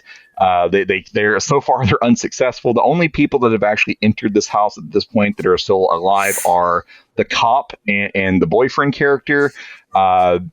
Nothing's happened to the cop yet. Like baby Oopsie, tells the other toys like, "Hey, go and get them." And they're like, the cowboy is doing this ridiculous cowboy accent saying "Yippee-ki-yay, motherfucker." He's got a fucking lasso that he slings around, and he ties it around the boyfriend's neck, and he's currently like trying to choke out the boyfriend. The clown puppet has like a knife or a mallet or something, and he's like stalking the cop. The toys are loose in the house, and fresh victims are currently entering the house, and that is where we are paused. Like, we were laughing our asses off throughout this entire 15 minutes. Steve, I have a question for you. Yes. You live in a home filled with toys. If you found yourself trapped in your home, yes, and the toys came alive and they were trying to basically kill you, what would be the best way you'd go about stopping? preventing your death from. I would assume that I am no match for them, and I would probably very quickly die. I'm slightly outnumbered. If you can see that shit behind me there. There's also like 10 plastic totes of other like Transformers and shit in my storage room. I would die very quickly. Like toy hell would begin at my house. Yeah, I'm just curious because, like, if one like your Megatron comes to life, does the Megatron can it shoot like lasers or whatever? Would it have all the same weaponry that a Transformer has, or would it just be in toy form and it can't really do anything? Because then couldn't you just kick it? See, these are like toy rules that we have to create for the mythology that we are now creating. Yeah, I don't know. It's actually my dream for Baroness from G.I. Joe to kill me. So I would just let it happen, man. Fair. Very fair. All right. I set up what happened with thoughts, opinions on minutes 15 to 30 of Baby Oopsie 3. No, I think this movie is sick. This is like again, I haven't seen part 2, but the way you described it, I think that part 2 was Infinity War, and then part 3 here, Baby Oopsie 3 is Endgame. So this is everything is converging on the fulcrum, and we're going to get the payoff to this cinematic universe here, and it's probably never going to be the same after this. If just like the MCU has not been the same after Endgame, I kind of feel like we're really driving towards something huge here at the end of Baby Oopsie 3, and Full Moon, maybe doll puppet movies, all of them. It's just never going to be the same after this. Clearly. Yeah. I mean, it does feel a little epic with that montage. Yeah, I think so. 100%. Definitely. Rachel, you had a question you'd like to ask. I did. I'm curious what each of your favorite of the Baby Oopsies are. Are you team clown? Are you team OG? Or are you team cowboy? I think, and I will judge you. So okay, I'm team clown. Don't think too much into that. I just think he's got the coolest design. He's got a big fucking hammer that he's going to hit people with, which is awesome. Mm-hmm. I mean, this is only his second appearance. He's done more than Jester has done in any of the Puppet Master movies, and they have arguably like the same role.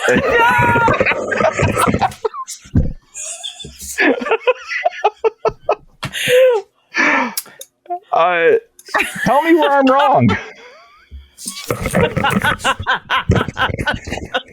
The truth hurts, you, Matt. The truth hurts. It does. So stop harming your friend. Stop harming your friend. Matt, who is your favorite? It's a toxic relationship we have right now. My favorite. I'm probably going to go... I'm going to go Baby Oopsie. Traditional classic Baby Oopsie is my favorite. Mm-hmm. I'm going all the way back to Demonic Toys. So yeah, Baby Oopsie. The not the variants. Not into the variants. OG Baby Oopsie. All right, very vanilla. Okay, how about you, Jeff? What's your fave? I'll echo Matt. It's just the straight up Baby Oopsie doll, but I do feel, now I don't have all the context of the Demonic Toys and everything. I feel like it's a little disappointing that it feels to me, just watching these movies, that it's kind of just a riff on Chucky. Like, I don't know what's different about Baby Oopsie than Chucky. Maybe I need more context. But all that said, even that said, it's still the main Baby Oopsie. We are a podcast divided because I'm also team clown. I like the hammer. Yes. Like if I was going to buy one of the toys and put it behind me, it would 100% be the clown. Well, if I was buying a toy, it would be the cowboy. No, cowboys are stupid. Yeah. Well, cowboys are fucking dumb. Cowboys are not dumb. Wasn't one of your favorite puppets 6-shooter? No. 6-shooter is the best puppet. What? He's got 6 arms with guns. My favorite puppet is It's the Leech Woman Erasure for me. I said one of your favorite puppets. I didn't say your favorite, but I thought you really enjoyed. There's only like 6 of them. I mean, I guess he can be like number 4 or 5 on the list, but it's a short list. Number 1 Kamikaze. Kamikaze is great. I cannot wait to talk about Kamikaze again. Godzilla -0, -1, whatever. That movie was awesome, and that's about a kamikaze. Yes, it is. So what's wrong with the Puppet Master Kamikaze? That could have been the everything. guy from Godzilla. Everything. Rachel, you look like you have thoughts on this. It's the I'm same not guy, wading probably. into this. I don't know. You already caught me on the original Stevecast talking about Charles. One day I will have to edit that cast and see if it can be salvaged for YouTube. Anyways, like, I mean, this 15 minutes is awesome. Like the I keep saying puppets. The toys are doing things. We've had some deaths. The puppets. The toys are definitely like more animated than any of like the recent Puppet Master movies. So this is the finale. We've got 15 minutes left in the Baby Oopsie saga. Where do we think this is going? Like, there's a bunch of potential victims converging on this house all at once. Are we going to see the Toy Master? And is it going to be as cool as his design in the book? I would be very disappointed if the toys fail to summon the Toy Master. Here we go. That would be amazing. No, this is what's amazing. They summon the Toy Master, and it's Charles Band. Huh? Charles Band? It's meta. We go full meta with Baby Oopsie. It's like full Scream. meta. It's like Full Moon Scream. Yes, that's why I could not pick Charles Band out of a lineup, so I'll take. I could. I'm sure he's guy that makes the hair on the back of your neck stand up, and that's probably him, Rachel. Okay, I mean, like for me, I think like him and Lloyd Kaufman are essentially the same person in my brain. It's always hard to remember which one's which. I don't know. No, man, I'd be way more afraid of Charles Band. Yeah, I'd be way you're more in a dark alley. Yeah, I would run towards Lloyd Kaufman and away from Charles Band. That's all I'm saying. I'm gonna have to Google I would protect Lloyd Kaufman from Charles Band as well. Lloyd Kaufman's a national treasure. He must be protected at all costs. Yeah. Okay, what does that make Charles Band? If he's not a national treasure, what is he? An offender of some sort. You know, he's a cool guy, but he's like a carnival barker type of guy, right? Like he's, hawking his wares. The wares are what they are. Like he's Dr. Snake oil salesman. Yeah, he's hustling. Game respect. You appreciate. Yeah, you appreciate the hustle. Yeah, but he's done. I mean, Charles Band has done some fairly problematic things that we have witnessed firsthand, Steve and I, at various times. And, a lot of the movies aren't the greatest. I'll say that. I don't know. But don't go out on a limb there. Yeah, so I don't know. Yeah, he Charles has like Band, an off the strip, like magician look to him a little bit. Like he looks like he wants. Yes. He's going to ask me to pick any card. Did you ever play that game in the 90s from Sierra called Phantasmagoria? Hell Rachel? yeah. Roberta Williams did it. We should stream that. Side note, we should stream that. We should. We should stream a playthrough of that. He reminds me of the magician Carnavash. Okay. Well, I don't know if you'd find it scary now because it was a full motion. It's the pinnacle. It's a pinnacle of the form of the thing that it is. It's like the pinnacle of the thing that it is. Yeah. Okay. But okay, we got to set that up. I can't do that. So yeah, sorry, we sidetracked Steve. Steve's got the pissed off look on his face because he wants to keep about going. This movie. You guys get to talk about whatever you want. I have to focus on this fucking movie. Sybil is currently locked in a basement with a bunch of dolls, and I'm hoping she summons an army of good dolls. Because as that knows, I am a fan of good puppets and good toys coming to life. Yeah. Hate it. That's what I'm hoping for. And now, let's finish this fucking movie. The exciting conclusion of Baby Oopsie 3. Potentially the conclusion of the entire Baby Oopsie saga. I am pushing play now. All right, Steve. That was it. The finale of Baby Oopsie 3, Burn Baby Burn, potentially the finale of the entire Baby Oopsie saga. No. Oh no! No, not at all. Not at all. I mean, we just saw the cliffhanger ending. But Baby Oopsie, I would assume that Baby Oopsie is not going to be in those. I assume that they're moving on to other dolls like Jack Attack. No, Charles Band has so many versions of that doll. Baby Oopsie's coming back. All right, well, according to Matt, Baby Oopsie, perpetual properties. Baby Oopsie is coming back. So the final 15 minutes, some good, some bad there. I don't know if it was the ending that we all wanted. So basically, the beginning of this is the cowboy just executes the boyfriend and the cop. He has a gun and he just puts it to both of their heads and blows them away. Skipper also enters the house.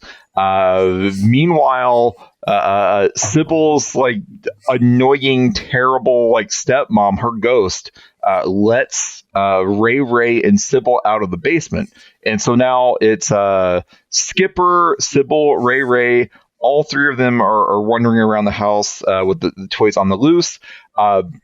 Baby Oopsie encounters Skipper and stabs her, and she has no reaction to this. Instead, she just keeps repeating, "Keep it 100, and girls can do anything they want or do anything they set their mind to." It turns out Skipper... It's a message of empowerment. I appreciate it. Skipper is a fucking robot. Like, was this set up at all at any point in the previous I'm gonna have movie? to watch this. Like, people say, like, you go back and watch The Sixth Sense again, and then you're like, oh, right. So I'm gonna have to watch Baby Oopsie 3 again, and I think it's all gonna be was like a robot the whole time. I think it's all gonna make sense. Skipper I think they really is a robot, and when Baby Oopsie stabs her in the stomach, like, she starts malfunctioning and repeating her taglines over and over again. Yeah, awesome. At one point, like, someone hits her in the face with a baseball bat, and her entire like front like faceplate flies off, and it's just like circuitry under her head. We find out that her boss that wanted to make like knockoff versions of Baby Oopsie is like controlling her with a VR headset. So Sybil and Ray and I guess the robot are being like held off by the toys, while Baby Oopsie is reading the toy Necronomicon. And then in comes Father McGavin, who it turns out survived his brutal stabbing in the basement like 10 minutes ago. He comes out with a baseball bat and hits Baby Oopsie away from the toy Necronomicon. And he grabs the toy Necronomicon and he summons the Toy Master. And we're watching this like, what the fuck? Like, is this a double twist? Like, was he just cooperating with Sybil so that he could have all the power? But no, he summons the Toy Master and then instructs the Toy Master to kill all of the dolls. And then once the Toy Master is out of dolls to eat, he starts kind of heading towards Sybil and Ray. But then the Skipper robot grabs the Toy Master. Her evil like knockoff toy company boss activates her self-destruct, her super fun self-destruct feature, which blows up the house. All of our heroes flee. All of the toys are destroyed. We find out that Sybil ended up like shacking up with the postal worker that had a crush on her. She's woken up one night. She's woken up one night by the ghost of her stepmom again, Mitzi, and Mitzi's like, "Oh, Sybil, you're not as fucking dumb as I thought you were. Good job. I'm going to heaven now." And there's like a bright blue light above her head, and then it closes, and like a red light opens below her, and she yells off, "Fuck me to tears!" And then her soul gets taken to hell. So I don't even know what happens to Ray, but Sybil, I guess, gets her happy ending. She has a boyfriend now, and then the end of the movie is Father McGavin, and he's reading through the toy Necronomicon, and he's kind of like noticing there are a bunch of toys described in this book that he hasn't seen before. So we see Jack Attack, we see like the evil teddy bear with the gnarly face, and he takes the remains of Baby Oopsie, locks it in a chest, and the other two toys just I think they just melted from the fire, but Baby Oopsie's remains have been taken and sealed. And then Father McGavin says he's coming for the rest of the demonic toys, and that is the end of the movie. Thoughts, opinions? You all were, I noticed, significantly less chatter. You three were actually paying attention to the finale of this movie. Yeah, this movie is mad sick. This movie is just hecka rad. I would have never guessed that I would have liked this. You show me the title and the cover art of this and be like, this is the most ridiculous, stupid thing you could possibly waste your time on. But this is great. I'm all in. Baby Oopsie, let's go. Yeah, it's better than Puppet Master, better than any of these other things. It's better than a significant number of Puppet Master movies. Yes, that sounds like a factually true statement. You okay, Matthew? What's going on? Is it my turn? Oh, did somebody call me? I was letting you guys have your say piece. Yeah, no, let's go. I thought this movie was overall pretty good. I think the whole sort of series of these movies are fun. I was a little disappointed in the finale, honestly. I wanted a little bit more from the Toy Master, other than to just be a giant clown. I thought that was kind of weak. I didn't enjoy that, but I'm happy that everyone got their happy endings and that it's all sort of wrapped up and we're leading into the next thing. I did look up the same director did Jack Attack, which is also available on Tubi. So after this, so perhaps this guy comes back into Jack Attack, and that's 59 minutes long. So it's less than 60 minutes. And I noticed the other thing I was looking up was 47 minutes long. So I don't feel like Full Moon actually does feature films in the traditional sense anymore. I think all of them are 60 minutes or less, which I think is only a benefit to something like this. You can put it on quick. You can get some laughs. Yeah. Like what is it? Like waning gibbous moon films or something like that. Waxing. Waxing gibbous. But yeah, so I think that's to their credit. These things don't overstay their welcome. Yeah. They're because if you would pad this thing out to 90 minutes, there'd be so much like, oh God, this is so boring. No. We've seen some of that when we've been reviewing some of these Puppet Master movies, Steve, where we're just like, they did make this 90 minutes. They just cut it in half and pretended it's two separate things. And they knew that was the right call. Charles Band had the foresight and the ingenuity to realize, you know what? I'm for the audience. I'm just going to split these up into two because it benefits them. They're going to take these in short, controlled bursts. I'm going to charge them twice for it, but they're going to overall have a better time with it. So, I want to see this priest go after the demonic toys, but I want a true Puppet Master versus demonic toys because, as you know, Steve, the one that we got is not technically canon. It's not real. So Channel original. Yeah, with Corey Feldman playing a really old scientist. Yeah, he is. I remember him being like especially awful in that movie. Yeah. They just spray painted his hair gray to make him look like he was really old. His normal Corey Feldman voice, like, yeah, guys, okay, puppets, we're going to do some puppet shit. Yeah, I was cool once when it was the 80s. You guys remember the 80s? Yeah. I was a badass. You remember the Lost Boys? You guys remember the Lost Boys?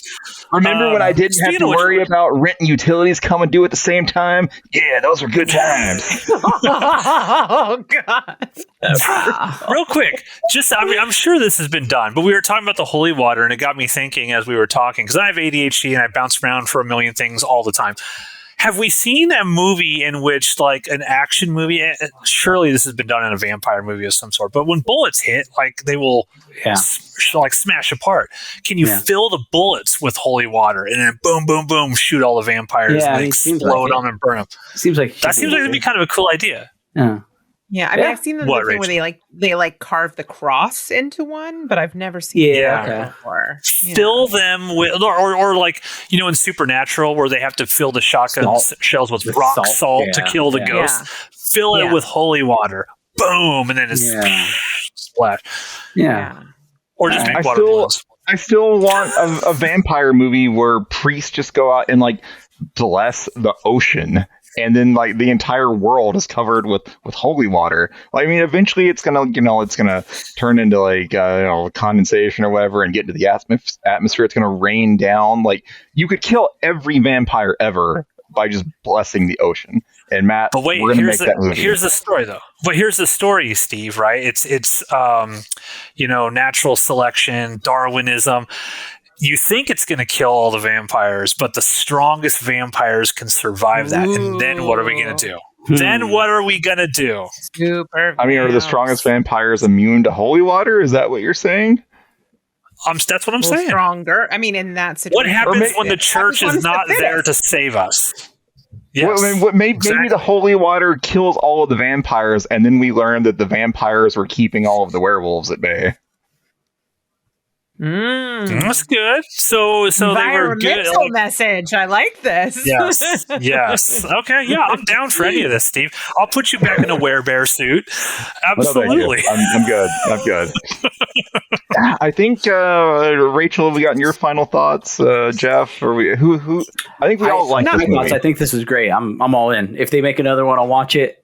I missed. Are you going to go watch part 2? Yeah, I am. I'm not going to sit at rapt attention, but I'm going to put it on. Well, while I'm doing other things, while I'm getting my taxes together and doing my taxes, I'll put Baby Oopsie 2 on for sure. Yeah, that's as much as Charles Band would want. Yeah. Well, he probably doesn't do his taxes. He evades them or whatever. He absconds. Talking about this. Oh boy. Yeah, Rachel. so I liked this one. I mean, I agree with what you guys all said. I think we have a tendency to get like overexcited and remember what we're dealing with here. So when it doesn't quite deliver on our level, we're, inevitably it's a bummer. I'm excited that Sybil got love. She got to be a hero. She even got to watch her horrible mother go to hell. Like, it was the trifecta of good stuff. Yeah. My fear, though, I sense a passing of the torch that I don't actually approve of. I'm all in on a Baby Oopsie 4. I am all in on them going after the demonic toys. This is a universe that I am interested in, but I do not want to see Sybil get sidelined, because a big part of this for me is the Sybil and Ray Ray of it all, especially Sybil. So if we want to see another team up of these 3, I am fully on board. Maybe I don't want to see my girl get shelved. Yeah, maybe they do like the opposite. Like the next movie is Father McGavin going after Jack Attack, but he's in over his head, and then he calls in Sybil and Ray Ray, like they're the badasses that have to come save the day now, because they're so experienced fighting the demonic toys now. Sybil and Ray Ray have to bring back the spirit of Andre Toulon. And they got to call in help. It's all about shared universes and franchises and stuff. Yeah. Jester comes back and helps them destroy the. No, he absolutely does fucking not. No, he does. In my headcanon, he does. You're making things up. He's the nuke. That's why we haven't seen him go off, because he is. You got exactly. a hold. But like when he finally pops up, I like Kamikaze was the nuke. Let's go. You're gonna have to do some editing on this one, my friend. No, I'm not. I'm leaving all of this in. Leaving all of this in. Disavow. I mean, I think that's it. I think we're all we all generally enjoy Baby Oopsie. I think we're all probably going to look forward to watching Jack Attack at some point, probably relatively soon, since it's free on Tubi, the greatest streaming source. I'm back, guys. My announcement, I'm back. I'm back full time. If you'll have me, I'm back full time. So, Rachel, I'm not hearing enough begging and groveling. But I'd like to have Jeff back too. Well, look, guys, like I have a standing obligation on the day that you usually do this, so I'm probably just going to be.